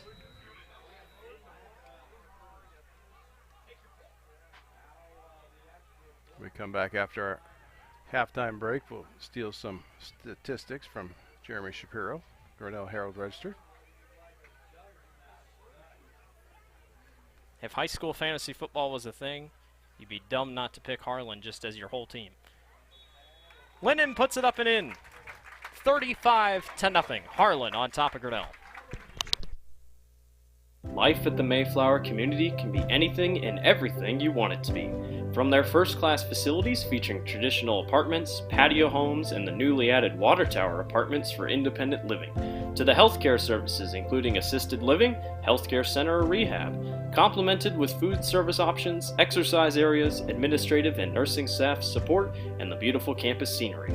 Visit today or give us a call and you will find out quickly that the Mayflower community is a place to call home. The Tiger Sports Livestream Network is brought to you by Mayflower Community Homes. If you're in that 50-plus market, looking for a nice place to stay and make Grinnell your community, stop in and see Bob Mann. They have some nice selections and opportunities, whether it's in the new apartments that were built all the way to the selection of townhomes. Stop in, they'll help you out with your needs. Harlan kicks it right back to Grinnell's kick return team, and way out of the end zone it goes. Grinnell will set up shop at about the 20-yard line. Let's see, a couple updates from around. Independence up 14-7 against Clear Creek Amana. Mount Vernon leads Solon 21-14. The Mustangs have not beaten the Spartans in a long time. Did not beat them in this decade, last decade. So that'd be a big win for the Mustangs if they were able to pull that one off. Pella up 14-8 against North Polk. And Nevada up 28-6 against West Marshall. Hand off to Osborne.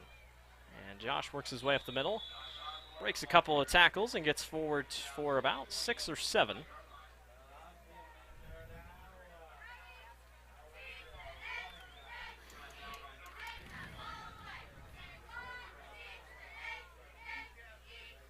Harlan's defense, we've talked about it a lot tonight. Both offense and defense been very, very impressive, but that O-line has just been doing work. And it's just really keeping Grinnell on their toes. Lucas Stanley there at linebacker, he's just tough. Osborne runs into our herd of defenders again, not much for him. Give him maybe about a yard or 2. And again, another quick third down for the Tigers. That's kind of been the thing, though. Grinnell has not really, it's been a run night. I mean, you know, see if you can get something on a quick first down, second down, but once you get to third down, it almost becomes a predictable, well, we might try to pass this ball here. Yeah, so, I mean, that tells you that if Grinnell's going to make a difference in this game, it's going to happen in the first 2 downs. Definitely Harlan's puts the influence on that third and fourth down, or third down. Third down at 4 from the 26. Brady Stewart here on this near side. Smith, downfield shot, and over the hands of the intended receiver. And landing in the water barrier was Brady Stewart, and Grinnell will punt. Was it Alex throwing or was it Colin? I can't tell. I mean, they both have pretty good arms. The numbers are just killing me. I love the black uniforms, but man, they get you sometimes.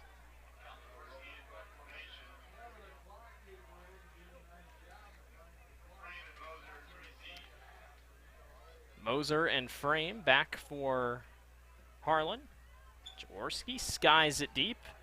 Connor Frame's turn. Hasn't had much action tonight. He takes off down the right sidelines, and look out. Connor Frame has a blocker in front and is wrapped down. Nice tackle by, I believe, Doty. No, it was Calvin Jaworski, the lone punter. And Harlan continues to put their foot on the gas.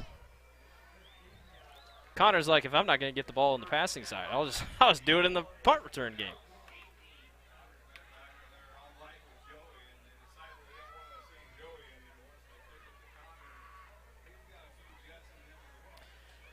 So the Cyclones looking to really put this thing away in the first quarter or first half. Huron is the back for the Cyclones. No need to injure anybody that you don't need to. Kinkle gets the fullback carry, and look at Kinkle work his way forward. Some true fullback running there. You know, they lost Bartley, their main running back, last season. He was a big departure, but William Kinkle has fallen into this spot as a really solid back who is consistent. Great blocking back. Really fun to watch. Curran again. Moser and Frame are the wide receivers, as Casper Bowers under center. Curran to the right and dragging defenders down as he gets a first down for the Cyclones.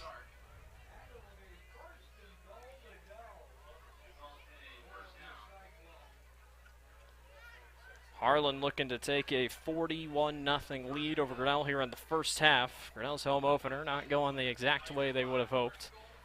But when you're playing the #1 team in the state, in a rebuilding year if you would call it, it's going to be a tough uphill climb. But Grinnell can learn a lot from games like this. Curran is the back, Kinkle again at fullback. Kinkle, middle, follows his blockers, and he is just short. Or did he score? Oh, I didn't see a sign. Touchdown, Harlan. I did that. One of the officials on the far side only put up a first down line.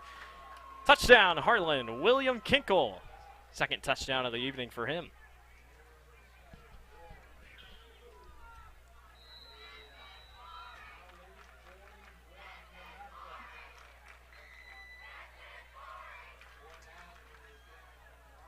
Harlan puts their alignment in order for the field goal. Linen will set it up.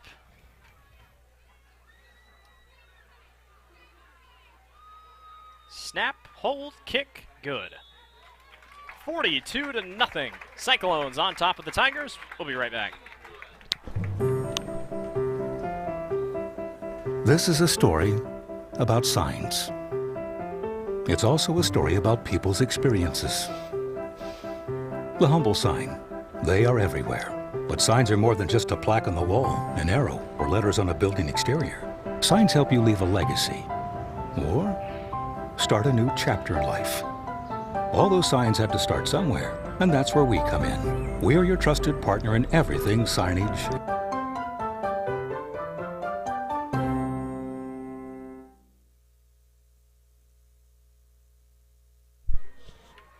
The Tiger Sports Livestream Network is brought to you by ASI Signs. It is all Harlan, the #1 team in the state, proving they are the #1 team in the state. Grinnell trails the Cyclones 42-0 with 2:44 remaining here in the first half. Continuous clock does not take place till after halftime, so Grinnell still has to play out this last 2 minutes. For Harlan, you got to think we may not even see a single starter in that second half, considering the big game next week against SBL.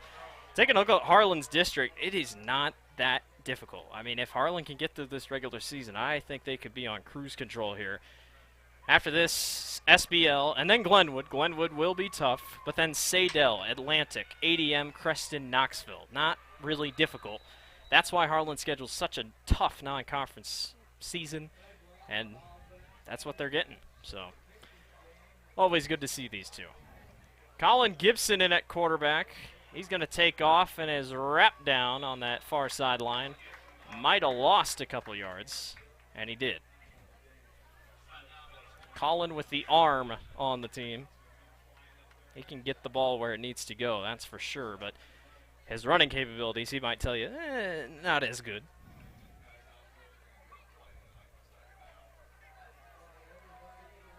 Update from Newton. The Cardinals tied with PCM as there is a flag.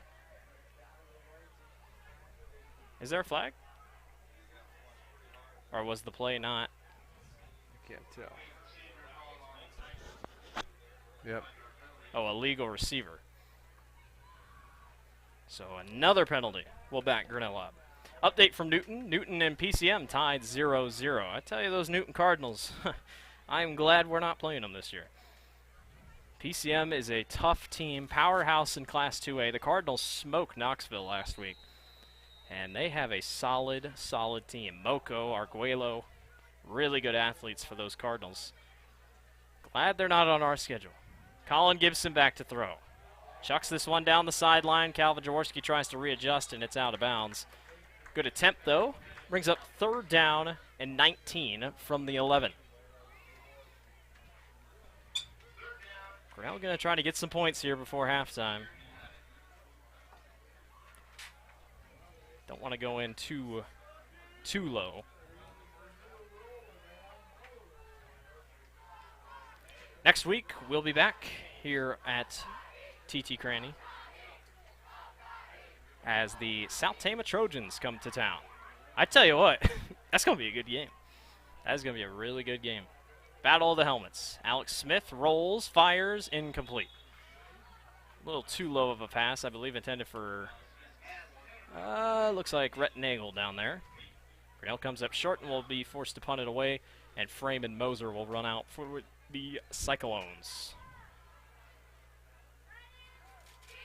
Halftime score, Xavier up 10-7 over West Delaware.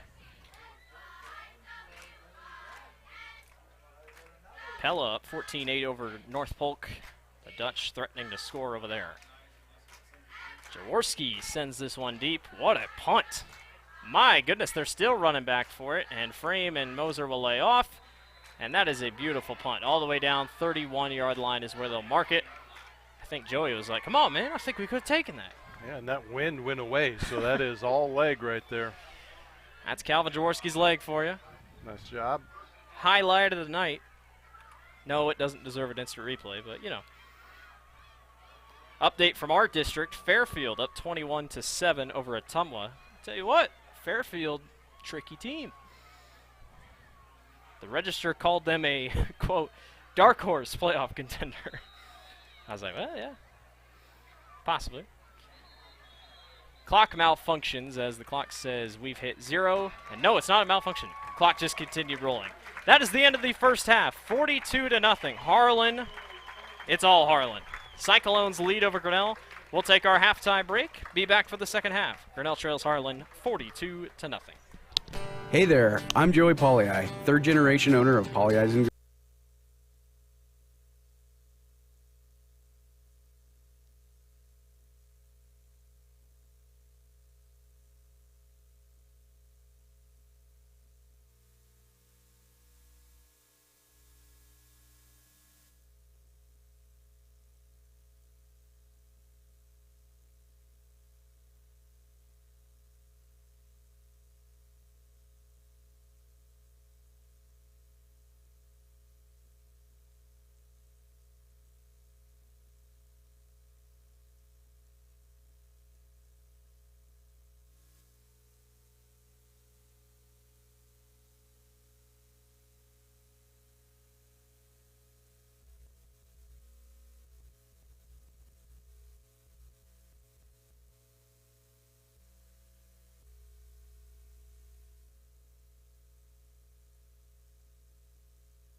Hey there, I'm Joey Pollei, third generation owner of Polley's in Grinnell. Since 1957, we've been serving you the flavors you savor. Dine in, carry out, or pick up our frozen pizzas for a night in. Our promise to you? Everything is made from scratch, and we only use the freshest ingredients, guaranteed. Plus, get your kids signed up for our Pags Pals program to get free pizza and shirts. Visit polleisgrinnellia.com or ask your server how to sign up. See you soon at Polley's Pizza Grinnell on 5th Ave between Main and Broad Street. Every sunrise offers new opportunities to dream big or to take that next small step. Every sunrise is another chance to build on the one before or to start with a clean slate. Because every sunrise is tomorrow's promise made real. And Grinnell Mutual is tomorrow's promise protected.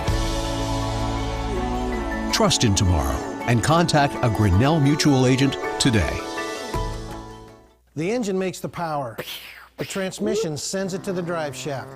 The drive shaft turns the gears. The gears turn the axles. The axles turn the wheels. Together it's the powertrain. And only at West Finch Auto Plaza, every bit of it has a 100% warranty. Forever. No parts, no labor, no deductible. You can't buy it. It comes with the car whether you want it or not. Only at West Finch Auto Plaza, where you always get a great deal and a great deal more. There are a lot of great reasons to make Medicap Pharmacy in Grinnell your pharmacy. Hi, this is Jennifer Stallman, and if you are like me, you have a busy schedule. So why wait around to get a prescription filled? At Medicap Pharmacy, we can call or text you when your prescriptions are ready. It's a free service that is available on request for any of our customers. Of course, we also have a convenient drive-through, free weekday deliveries, and free mail-outs as well. Just another great reason to make Medicap Pharmacy your pharmacy on Highway 6 West, Grinnell.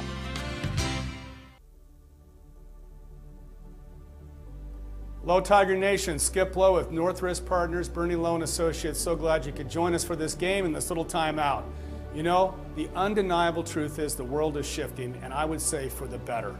Please come join me. We'd love to find the captured capital within your benefit plans, within any insurance that you provide to yourself or your family members. Go Tigers, go Grinnell, let's win together. Grasshoppers, turtles, polar bears, and chunky monkeys? The Dairy Barn, located at 1810 6th Avenue in Grinnell, is not your typical barnyard. Stop by before or after the big ball game to pick up your favorite ice cream or flavor of the day yogurt. They also have a full line of delicious foods, including tenderloins, pulled pork sandwiches, popular chicken wraps, and much, much more. Don't have time to stop at the barn? Catch them on the move at some of the favorite events around Grinnell, or give us a call and try out our catering. And don't forget to check out www.dairybarngrinnell.com to order online or the Chow Now app. Remember, I scream, you scream, we all scream for Dairy Barn. Life at the Mayflower community can be anything and everything you want it to be.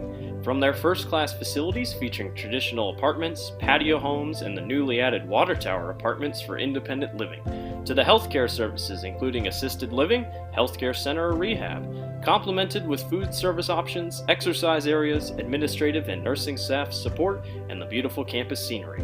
Visit today or give us a call and you will find out quickly that the Mayflower community is a place to call home. This is a story about signs. It's also a story about people's experiences. The humble sign. They are everywhere.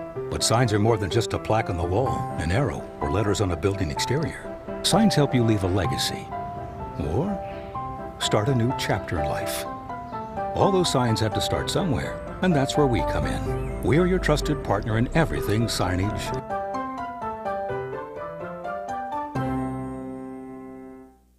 The Tiger Football Club is an organization that assists in the development of young athletes that participate in football in the Grinnell community through different types of fundraising, such as the Grinnell Lift-A-Thon and its annual Trivia Night, bringing community leaders together to raise funds for different types of 7-on-7 travel teams, youth football league, fundraising for the kid captain. The Tiger Football Club would like to say, go Tigers. Grinnell Booster Club supports all Tiger athletics from the middle school all the way up to the high school through fundraising, membership drives, concession stand revenues at all the home events. There are many different ways you can get involved. One, through membership levels from a single, a family, even into the business. There are many attractive levels that you can be a part of this wonderful club. Your membership funds help support uniforms, warm-ups, summer speed camps, baseball and softball batting cages, and the list goes on. You want to be a part of a great group? Join the Grinnell Booster Club today. Hey Tiger fans, this is Blake with the Tiger Sports Livestream Network. We at the Tiger Sports Livestream Network want to help Grinnell High School to recover from these times with less fans in the stands for revenue to help fund the school's athletics. That's why we've set up a Tiger Sports Livestream Network Venmo account. If you want, we would greatly appreciate a donation to help Grinnell High School. It doesn't have to be $5, it doesn't have to be $500. We just want to help our Tiger athletes. At the end of every week, we will send the money we receive to Chris Kaufman and the entire GHS athletic department. We at the Tiger Sports Livestream Network will not keep a single penny. To donate, download the Venmo app on your Apple or Android device and search Tigers LSN-2020. We greatly appreciate any and every donation. Together, we can help recover from this crazy time. Thank you in advance, and go Tigers! The Tiger Sports Livestream Network is brought to you by Polly Ice Pizza, Grinnell Mutual, West Finch Auto Plaza, Medicap Pharmacy, Northwest Partners / Bernie Lowe Associates, Dairy Barn, Mayflower Community, ASI Signs, the Tiger Football Club, the Grinnell Boosters, and our very own Venmo. Fill the stands with donations. So if you're watching out there and you want to help out the Grinnell Athletic Department, yes, the stands are filling back up. For those who can't make it to the ball game, we just ask you send a little bit of donation. You can check into our Tiger Sports live stream webpage, tigersln.com. We have a section right there. You can click on the PayPal or the Venmo account and send your donation over our way. Just remember, everyone in the stands is paying about $5 a piece to sit there, so you're watching this for free. Our sponsors are paying for all the video equipment and passing everything along. So thank you. Enjoy the game, and we'll sit back and be right back at the end of the half.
Tiger Sports Live Stream Network is brought to you by Polyize, Grinnell Mutual, West Finch Auto Plaza, Medicap Pharmacy, North Risk / Bernie Lowe Associates, Dairy Barn, Mayflower, ASI Signs, Tiger Football Club, and Grinnell Booster Club. Quick reminder, this live stream is a copyright of the Tiger Sports Live Stream Network. Reproduction or distribution of this live stream without permission of the Tiger Sports Live Stream Network is a violation of the law.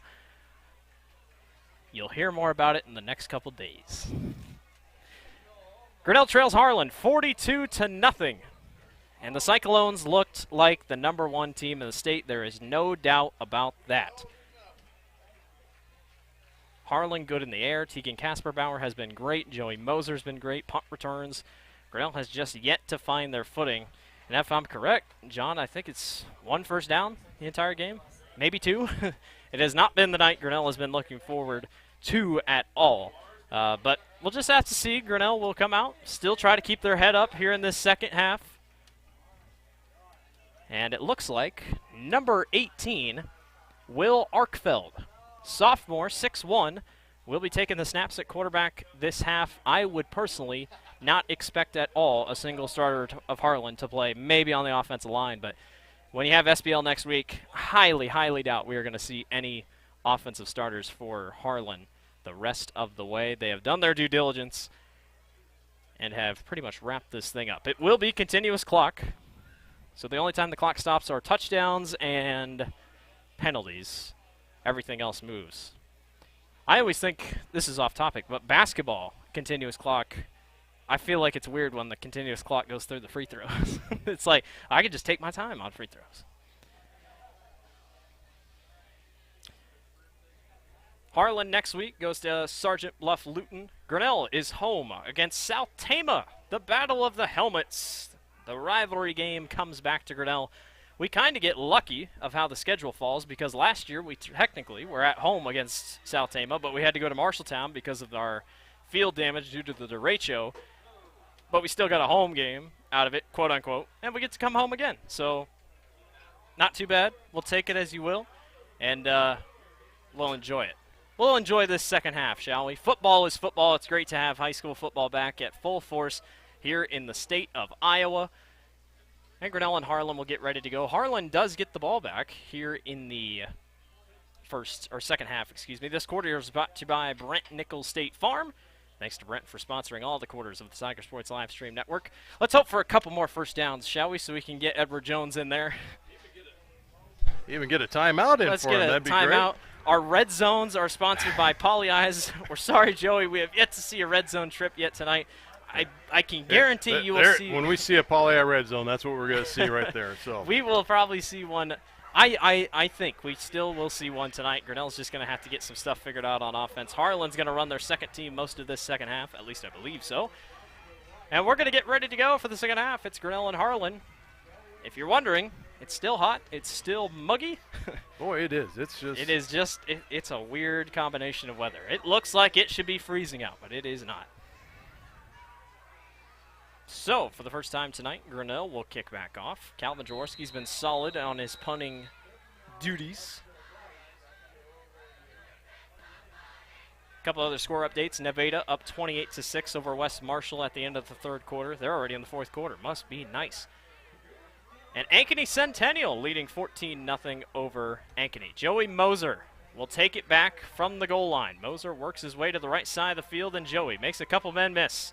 Look out as Moser gets tackled at about the 31-yard line, and that is where the Cyclones will set up shop. Moser has some speed, no doubt about it.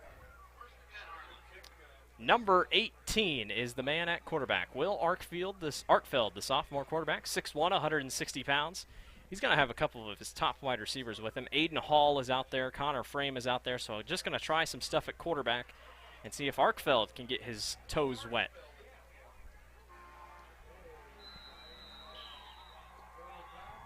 So here we go. Harlan's offense. Off and running. Arkfeld. Hands off right. And a bounce outside. This is number 5, Luke Music.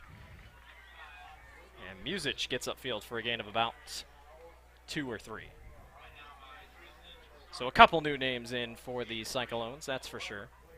The wind has kind of picked up. Not a lot, but it's picked up a little bit. Any breeze coming through here is a breeze nonetheless. It's not much.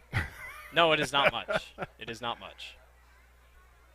Second down at 7 from the 33.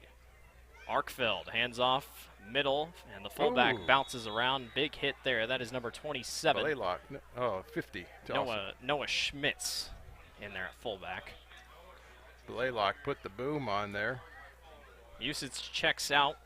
Arkfeld and Moser check back in. Arkfeld has to feel happy when he's passing tonight because he's still got Frame, he's still got Aiden Hall, and he's still got Jacob Birch to throw to. So he's got good options if he needs them.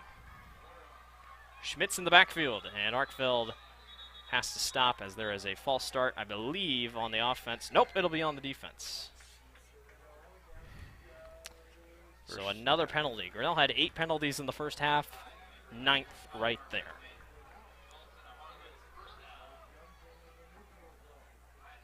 Newton leads over PCM 3-0.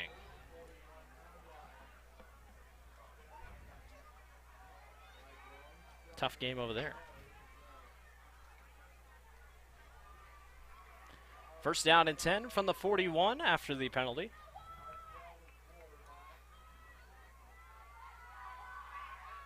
Arkfeld, handoff.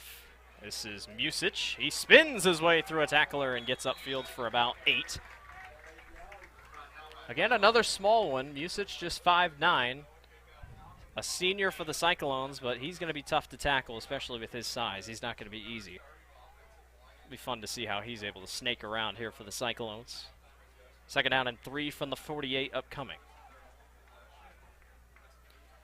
Couple big games in Class 5A. Waukee Northwest tied at 10 apiece with Dowling Catholic with 9:49 to go. And Birch gets going a little too early, so that'll push the Cyclones back.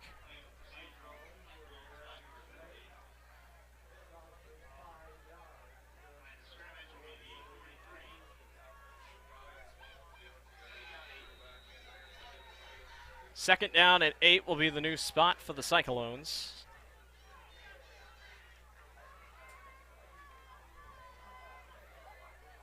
Arkfeld getting one of his first few times here at big snaps for the Cyclones.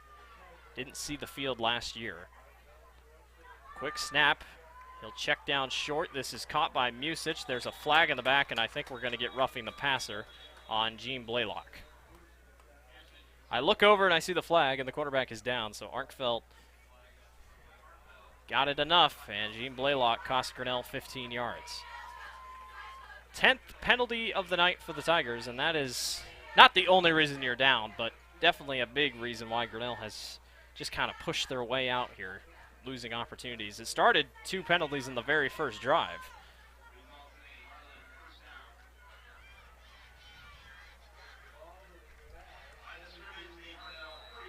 Also an update, Des Moines Roosevelt leads 19-3 over Waukee. The Rough Riders looking for the Des Moines Metro's first win against a urban school since 2008. First time the Rough Riders would beat an urban school since 2004. Pass over the middle, on the money! Connor Frame works his way outside, stays on his feet. Still going, and finally brought down, and there is Connor Frame. We haven't said his name much tonight, but there's what he can give you in the Harlan passing game. Nice throw by Arkfeld. And that's just Harlan playing Harlan football right there. And that's just Connor Frame being Connor Frame.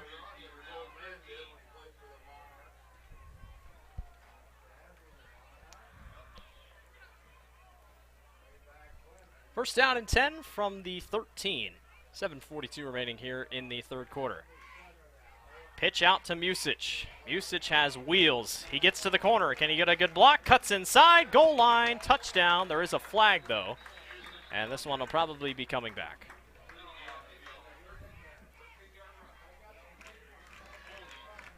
Update, Indianola up 35-16 over Glenwood. Indianola got moved down to 4A, and I tell you what, they're going to be a problem in Class 4A from what it seems like. I know Glenwood's 3A. Harlan plays Glenwood in 2 weeks. Yeah, Indianola played. Who did they play last week? They went up played Centennial. Centennial, and that was And Centennial's beating Ankeny right now, so. Tell you what, Little Hawkeye Conference impressing there.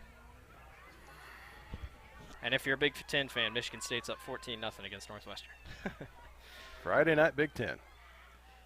Music got a lane. Music, tries to juke out, I think, Calvin Jaworski, and Music just kind of slipped on the grass. Man, he was going for it. I thought the football went out, but it was a chunk That of was mud a that went huge flying chunk of towards grass. the end zone. Such a hard juke, he juked himself out. That looked like that hurt a little bit. Hopefully he's doing all right. He got a great lane off that right side. Good blocking up front by the Cyclones. Two wide receivers right to the left. Arkfeld toss to the corner and overshoots Connor Frame.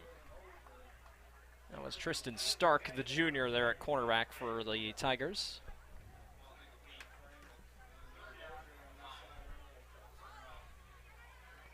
And if you like what you're seeing on the Tiger Sports live stream network tonight, we'd appreciate it if you hit that like button. Hit the subscribe button if you want. All the Grinnell fans watching. We know there probably are little to no Harlan fans watching, but Grinnell fans, we appreciate you so much for tuning here on the Tiger Sports live stream network. 3rd down and 5, 6 minutes to go. Arkfeld, back to throw, fires short, Moser, touchdown. Number 3 on the evening for Joey Moser. Have yourself a night. Doing really nice things so far for the Cyclones, 48-0.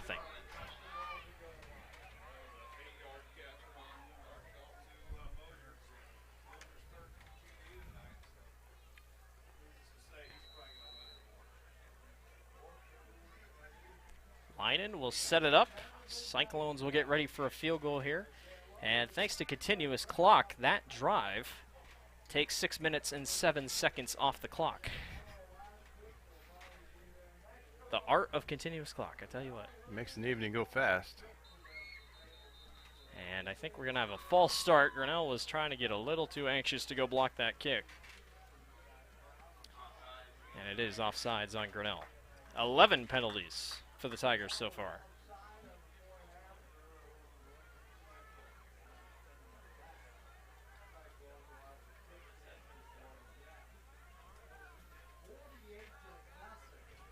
Tell you what, when you win games and you go on big road trips, the drive home is much better. And for Harlan, tonight will be a nice ride home. They have come out and fired on all cylinders, and Grinnell just has had really no answer for this powerhouse Cyclone offense. Linen puts it through the goalpost, 49-0. Harlan on top of Grinnell.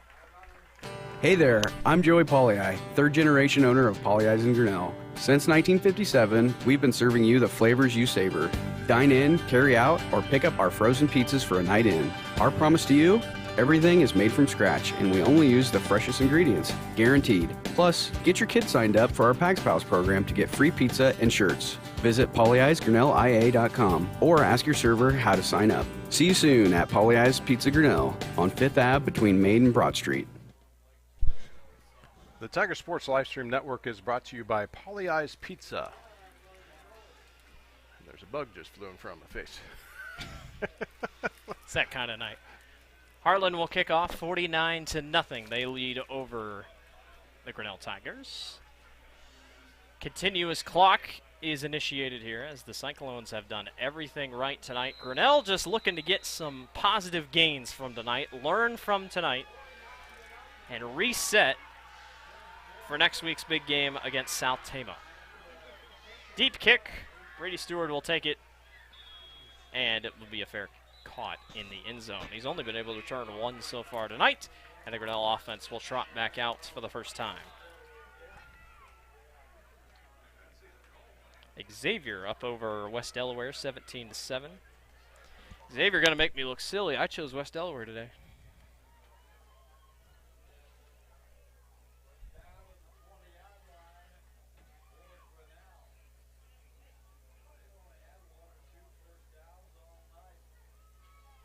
Grinnell breaks out of the huddle only to not have the play. A little bit of miscommunication there in the huddle there. Bondurant up 33-9 against Dallas Center Grimes. And our man Jeremy with the Grinnell Herald-Register has a great stat. Well, it's not great, but 49 points is the most points Grinnell's given up in a game since Newton in 2018 when Grinnell lost 50-39 to the Cardinals. I was at that game. That was my senior year of high school. It was rainy, but it was fun because we scored a lot of points.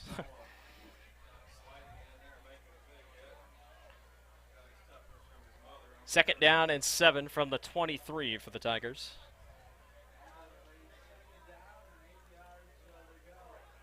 Say a couple Harlan starting defensive backs are back there. Osborne gets the carry, and almost all that's happened tonight, just running into traffic and not able to get the lanes that he's wanting. And that's just kind of been the story of the night for Grinnell. Well, a team does not get a #1 ranking for being poor in different positions. Got that right. Smith, short fake throw to Will Doty. And Doty's upfield, and he will have a first down. Edward Jones first down. Gotta love it. Thank you to Mark and Paul Copeland for sponsoring our first downs.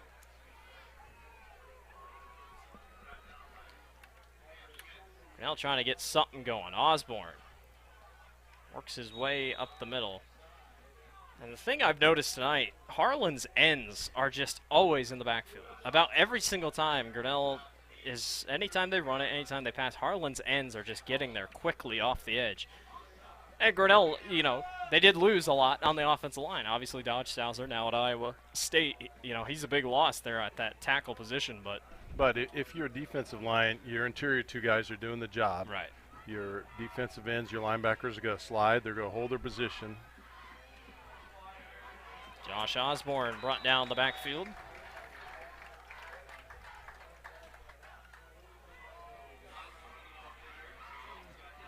If you want to know Harlan's game plan for the game, the rest of the way, one of Harlan's coordinators literally just walked out of the booth. So his job is done for this evening. Yeah, I think I see the other coaches are pulling their headsets off. Harlan has gone into chew clock mode and just run this thing out. Colin Gibson back to throw. He's going to chuck this one downfield, and it's going to be a pass interference intended for Josh Osborne, I think. No, it was Calvin Jaworski. John, I tell you these numbers. Numbers get me. I talked to Dustin Smith, and he said the same thing. It's so hard. Let's put on the orange jerseys next week. For those guys sitting up there, he said it's hard for them to see it too. It's a pass interference. They're going to get this on number 17, Sam Schmitz, the 6'1 junior. So Grinnell is another Edward Jones first down.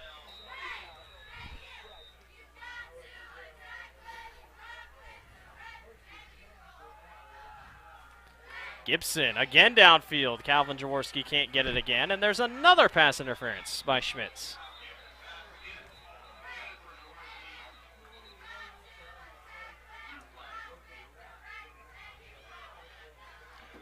I think the officials down there trying to explain to him. Well, I don't. It was a. There's a lot of hands game going there. Newton up 10-0 over PCM. Mustangs struggling against the Cardinals. If Newton was in 3A, I'd call him a sneaky playoff contender, but 4A is tough. First down and 10 from the 48, 3:01 to go in the quarter. Colin Gibson, drop back, fires downfield. It's Calvin Jaworski again. Oh. No. In and out of the hands. And the referee says something. Oh, keep the clock moving. That was a good pass. Just a little bit out. I didn't know if Schmitz this time just kind of gave up and said, I'm not going to push him this time. I'll just let him go. Just missed him there. What do you know? We're not the only ones. At the Des Moines Lincoln football game, the power went out in the third quarter against Norwalk. Grinnell is not the only one. Check down short. This is caught. Upfield, number 24, Kennick Johnson. Nice catch for him in this ball game as Grinnell's starting to string together a little bit of a drive. We're going to mark that one. We're going to come back. There was one heck of a block in the backfield. We'll come back and do that instant replay in a minute. Smith, handoff to Osborne, and Josh runs into traffic. And Josh, the entire way while falling forward, had his eyes glued on that first down marker, figuring out where he had to dive. Yeah, Cole Johnson has not been in the game a little bit. That's another Edward Jones first down for the Tigers.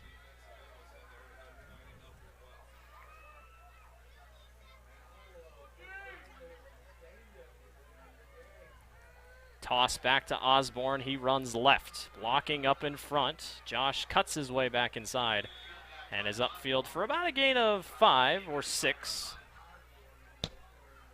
So Grinnell trying to move the ball here against Harlan's secondary defense.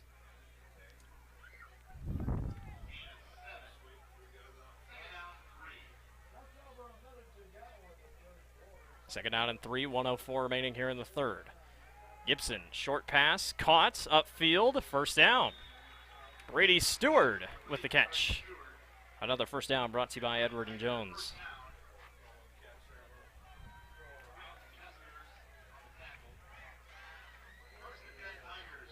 And yes, the camera is clear. The fog is setting in. Ooh. Osborne gets decked trying to go to the right side, and Josh is hurt. Cramped up in his... Josh cramped up in his leg. His lineman... Looks like his right calf there. He's shaking her out. Yeah, he's just trying to stretch it out here. Calvin Jaworski was trying to help him out, and Kelly's out there helping him out. Yeah. When he rolled over, you could see his calf looked like a ball.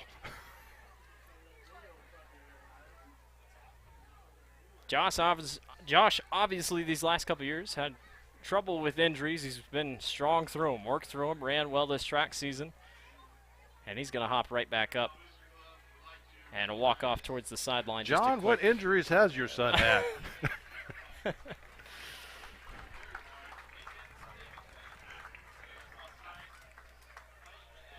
Oh, man.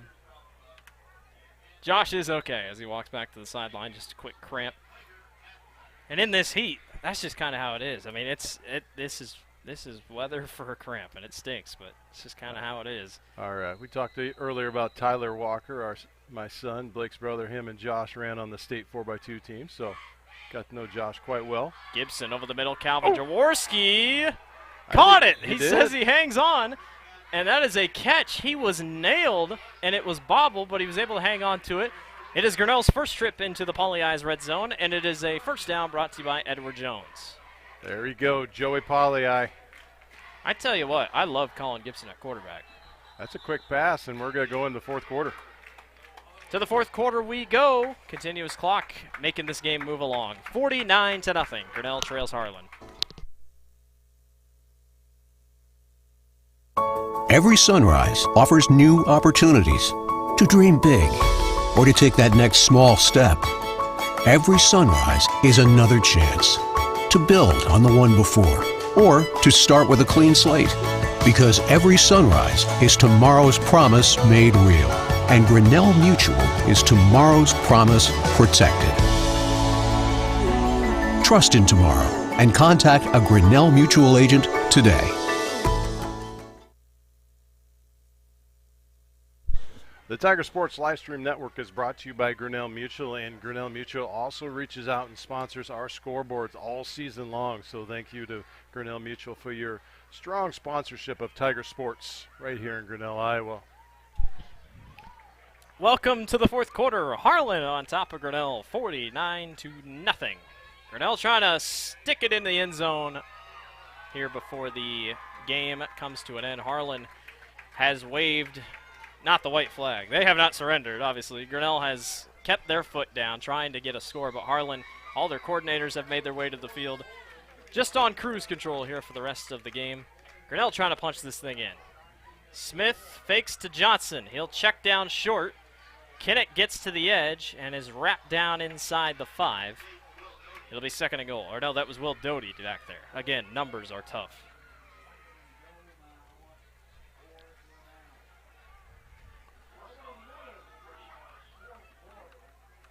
They got 2 or 3 yards to go. I can't see. 3 maybe? Yeah, They're not. 5, I think. Ball's on the 5. Another update from our district. Solon on top of Mount Vernon 34-27.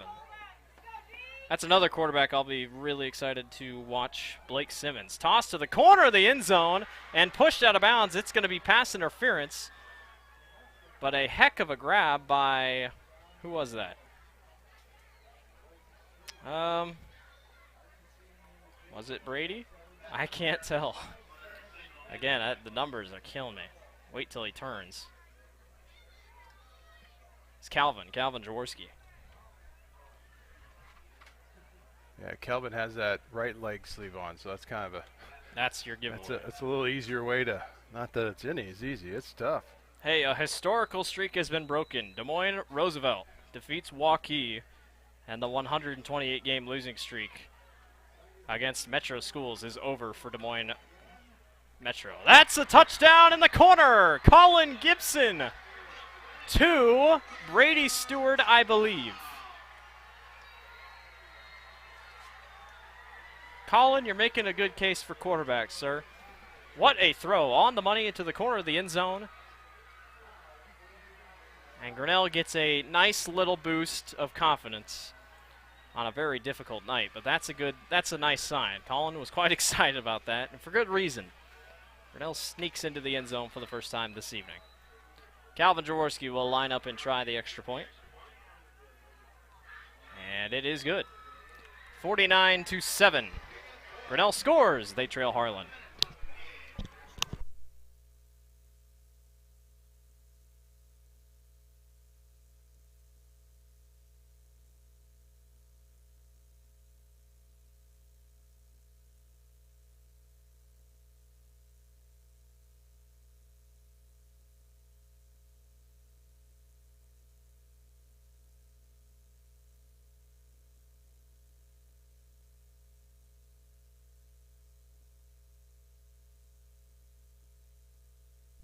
The Tiger Sports Livestream Network is brought to you by West Finch Auto Plaza, sponsor of our season-long all-sports sponsor.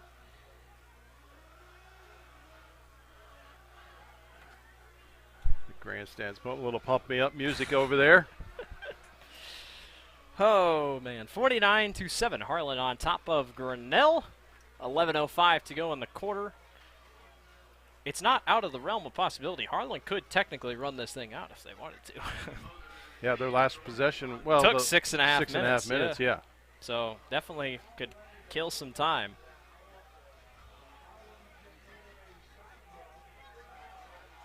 Calvin Jaworski will line up and kick it.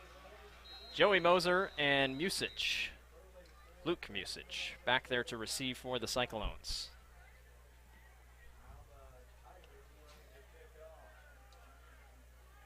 That campground behind is really messing with me because for some reason they have one of those airport I see signals that has to signal. This is Musich, and Musich works his way down the sidelines, and he's brought down in a herd of defenders. That was number 65, Skylar Green, making the tackle. And Harlan will come out on offense. I'm excited to see more of Arkfeld here. I think, he's a sophomore, so he is a year behind Casper Bauer, but Casper Bauer will be the starter for next year as well. So Arkfeld, obviously probably not going to get starting time till his senior year, but these are crucial moments to learn and to gain experience. I mean, a lot of Harlan's team is still juniors, and they're not going to lose a ton. They're still going to have a lot to return next year, but good to get experience to these young guys. Short pass on that far side, caught and staying on his feet. And almost out of bounds, now drug out of bounds. That is number 24, Will Newharth. Is that Cole Johnson? I believe that's number 8. Is that Cole Johnson? Yes, Cole Johnson, who has been absent on offense. Really nothing for him on offense. Nevada defeats West Marshall 35-12. Which West Marshall beat South Tama 38-0. 40-something. 40-something. Yeah. South Tama, I do not have a score on because nobody, I don't even see anything for Sadell. Nobody is reporting from that game. We'll just have to take somebody's word for what happens in that game. There is a offsides on Grinnell, but the clock stops. It shouldn't. Not even for ball placement. What's going on here? Pella Christian defeats Panorama 44-7. Look out, those Eagles are good. Newton up 10-2 over PCM. There's a handoff going nowhere.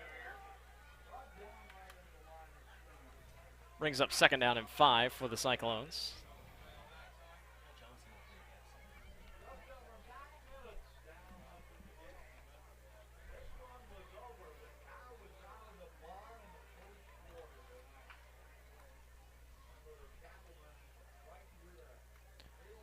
Harlan's second-team offense out here. A couple starters in there trying to get some reps.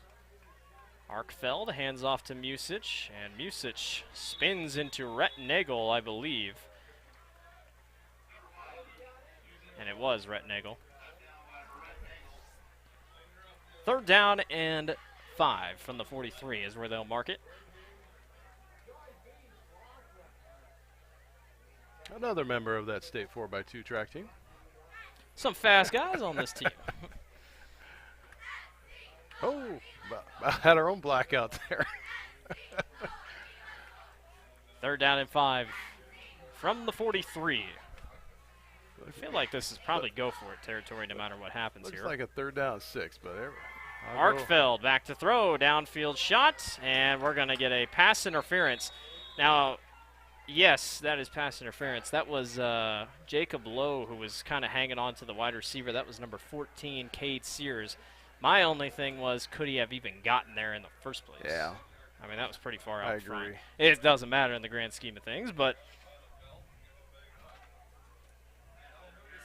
ADM defeats Ballard 31-14.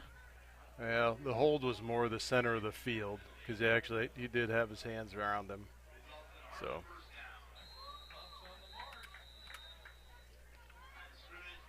another penalty for Grinnell. They have been hurtful tonight, to say the least. 1st down and 10 from the 28, 7:56 remaining in the quarter. Toss to Music, and Music breaks through a couple tackles, puts his head down, and he is going to have a close to the 1st down. That looked like high tackling by Grinnell.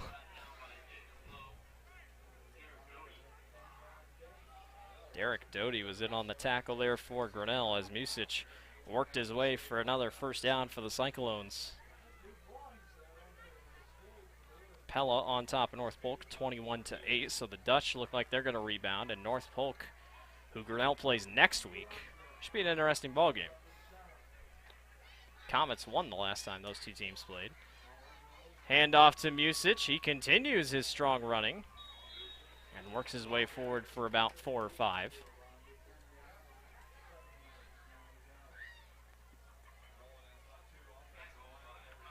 Washington in our district leads Mount Pleasant 8-0.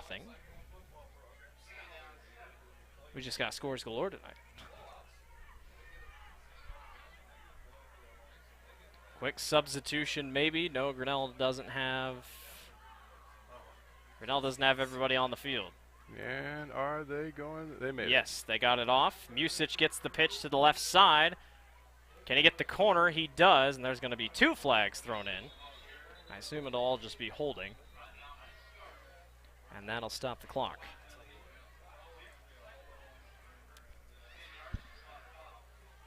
West Delaware has life, 23-15. I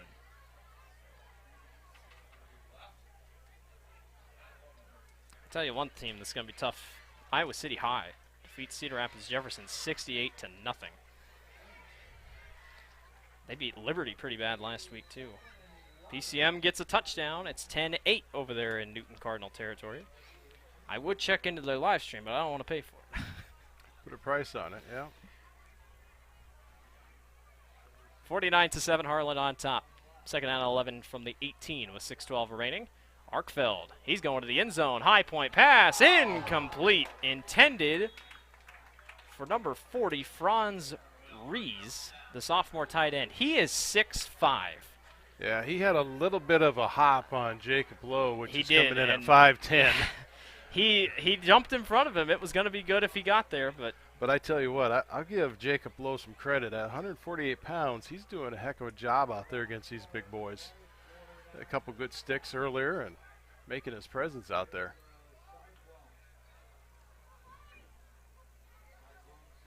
third down and 11 from the 18 with 5.5 to go here in the fourth quarter. Arkfeld drops back, sets, throws over the middle, caught, and I think it's Moser again. No, it's Music, and it is a touchdown. Yes, it is.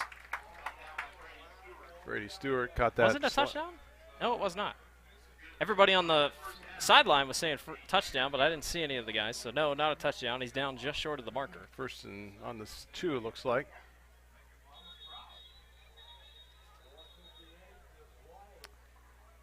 And a injured Tiger will run off the field there. I can't quite tell who it is. Is that Brady Stewart? Maybe. Yep, Brady Stewart. Had a little bit of a twist when he brought that receiver down there, so.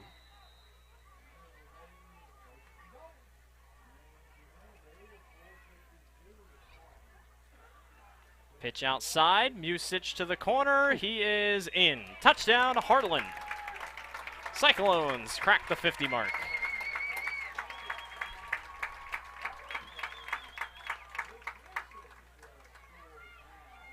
John, you talked about it.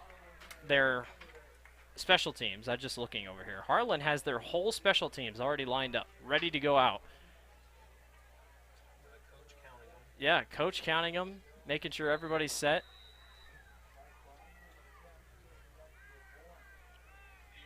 Harlan is well coached, and you can't say anything different.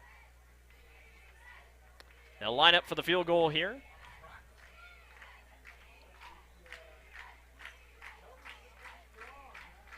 Got a score from South Tama.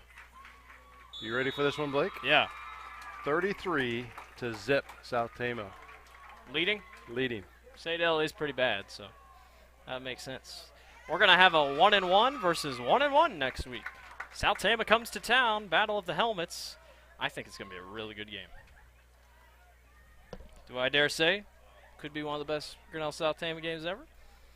I'm sure that nod will go to either the 2004 game, I think, when it was, or 2004 or 2006 when it was 14-6, or could go to 2012 in the playoffs when Grinnell won 49-30, or, oh gosh, 49-35. We could say a thank you to Grandma Walker for that score. Shout out to Grandma Walker. Carolyn, Jack Walker all the way in there, Toledo, Iowa. Shout out to the grandparents. They don't miss a Grinnell game when their grandson's calling. Grinnell fans at heart, South Tama fans on the outside. 56-7. 4 minutes and 44 seconds here. Remaining in the fourth quarter. Harlan will kick back off to Grinnell. Is it Kinnick back there? Kinnick and Josh. Brady Stewart probably out there on the sideline there.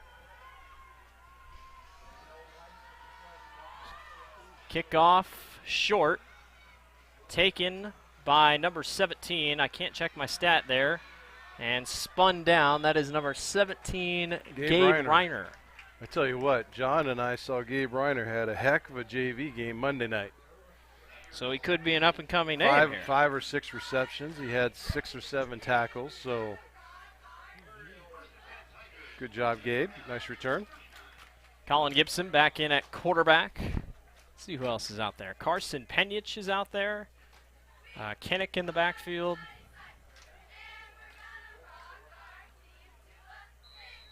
Calvin was pointing at something there in the backfield. I don't know what he was.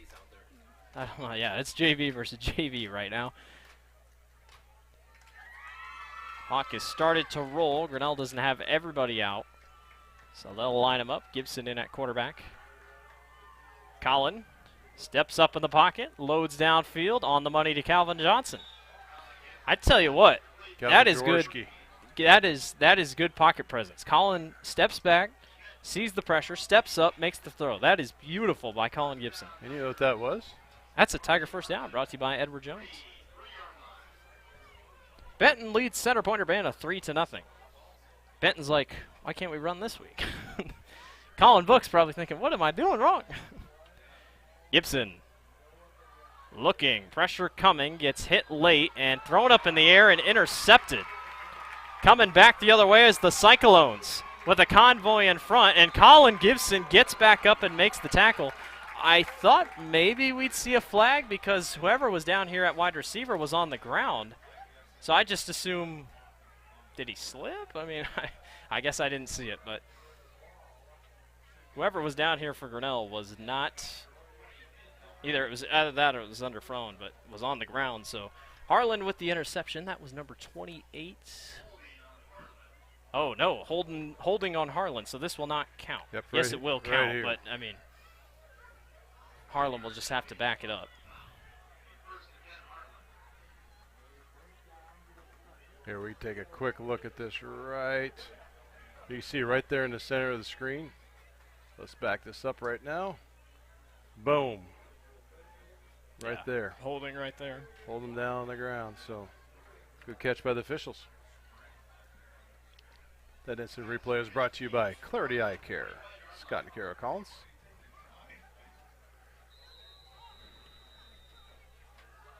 As Harlan breaks away here, this could be the end of this one. With continuous clock already moving, we're down to 2 minutes and 53 seconds left in the ball game. Arkfeld under center. And off to Music, and Music brought down from behind. That was number 23, Will Burkhead, in on the tackle. So next week, South Tama comes to town, and the Battle of the Helmets will commence.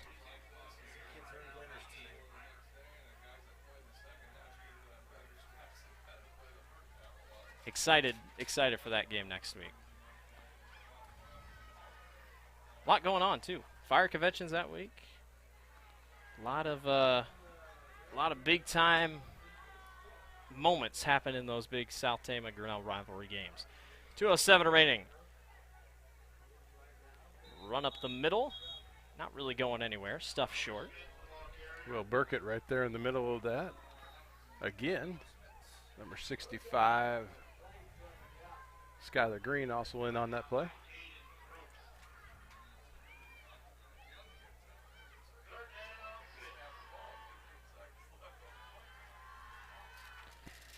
Third down and 6, 29-yard line is where the ball sits. Closing in on a minute and a half to go. Grinnell's D-line shifting up front.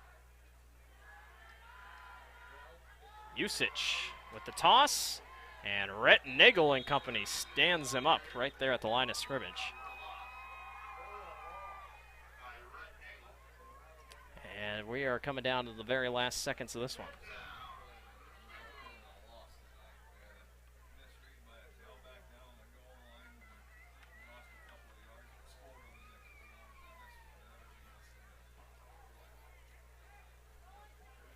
Harlan taking their time here. Play clock down to 17. They're going to get this right when it goes in. Well, Harlan gets what they got and gets what they needed. 56-7. Tight victory last week. No big short victory this week. It's all Cyclones here tonight. They'll hand off to Music again. He'll be taken down from a swarm of defenders. Grinnell will fall to 1-1 on the season. Harlan moves to 2-0. They go to SBL next week. We'll have more of a wrap-up after our commercials here. It is 4th. And the clock will just tick down, and I think Grinnell's just going to let this thing go, and we will not get another play. So that's going to do it from TT Cranny. It's all Harlan. 56-7. The number 1 team in the state proves they are number 1 for a reason. They take down the Grinnell Tigers in their home opener. And good luck to Harlan the rest of the season. They are a fun team to watch. I look forward to watching them as they go and when they get back to the Dome, because there is no doubt in my mind they will be getting back there easily. Yeah, it was a pretty cut-play ball game tonight. I saw a lot of, when you have a good caliber ball team like Harlan, you see a lot of execution. You see a lot of good blocks. Everything is crisp, and there's not a lot of sloppiness. Yes, they had a few penalties, But, I mean, that's the thing. And also when you look at it, when they're a good team, the visiting team or whoever you're playing don't really come away with a lot of injuries either because, yeah, they're good hard hitters, but when you execute play blocks like they do, the holes open up and things just get nice and pretty out there. So kudos to Harlan. Also, you know, Grinnell Tigers proved a lot here coming against the number one team. You can't hold anything against them on that. Let's take a commercial break. We'll come back and we'll wrap up. Hey there, I'm Joey Pollei, third generation owner of Polley's in Grinnell. Since 1957, we've been serving you the flavors you savor. Dine in, carry out, or pick up our frozen pizzas for a night in. Our promise to you? Everything is made from scratch, and we only use the freshest ingredients, guaranteed. Plus, get your kids signed up for our Pags Pals program to get free pizza and shirts. Visit polleisgrinnellia.com or ask your server how to sign up. See you soon at Polley's Pizza Grinnell on 5th Ave between Main and Broad Street. Every sunrise offers new opportunities to dream big or to take that next small step. Every sunrise is another chance to build on the one before or to start with a clean slate. Because every sunrise is tomorrow's promise made real. And Grinnell Mutual is tomorrow's promise protected. Trust in tomorrow and contact a Grinnell Mutual agent today. The engine makes the power. The transmission sends it to the drive shaft. The drive shaft turns the gears. The gears turn the axles. The axles turn the wheels. Together it's the powertrain. And only at West Finch Auto Plaza, every bit of it has a 100% warranty. Forever. No parts, no labor, no deductible. You can't buy it. It comes with the car whether you want it or not. Only at West Finch Auto Plaza, where you always get a great deal and a great deal more. There are a lot of great reasons to make Medicap Pharmacy in Grinnell your pharmacy. Hi, this is Jennifer Stallman, and if you are like me, you have a busy schedule. So why wait around to get a prescription filled? At Medicap Pharmacy, we can call or text you when your prescriptions are ready. It's a free service that is available on request for any of our customers. Of course, we also have a convenient drive-through, free weekday deliveries, and free mail-outs as well. Just another great reason to make Medicap Pharmacy your pharmacy on Highway 6 West, Grinnell.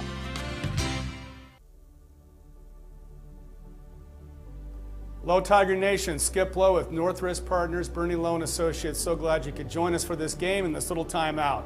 You know, the undeniable truth is the world is shifting, and I would say for the better. Please come join me. We'd love to find the captured capital within your benefit plans, within any insurance that you provide to yourself or your family members. Go Tigers, go Grinnell, let's win together. Grasshoppers, turtles, polar bears, and chunky monkeys? The Dairy Barn, located at 1810 6th Avenue in Grinnell, is not your typical barnyard. Stop by before or after the big ball game to pick up your favorite ice cream or flavor of the day yogurt. They also have a full line of delicious foods including tenderloins, pulled pork sandwiches, popular chicken wraps, and much, much more. Don't have time to stop at the barn? Catch them on the move at some of the favorite events around Grinnell, or give us a call and try out our catering. And don't forget to check out www.dairybarngrinnell.com to order online or the Chow Now app. Remember, I scream, you scream, we all scream for Dairy Barn. Life at the Mayflower community can be anything and everything you want it to be. From their first-class facilities featuring traditional apartments, patio homes, and the newly added water tower apartments for independent living, to the healthcare services including assisted living, healthcare center or rehab, complemented with food service options, exercise areas, administrative and nursing staff support, and the beautiful campus scenery. Visit today or give us a call and you will find out quickly that the Mayflower community is a place to call home. This is a story about signs. It's also a story about people's experiences. The humble sign. They are everywhere. But signs are more than just a plaque on the wall, an arrow, or letters on a building exterior. Signs help you leave a legacy or start a new chapter in life. All those signs have to start somewhere, and that's where we come in. We're your trusted partner in everything signage.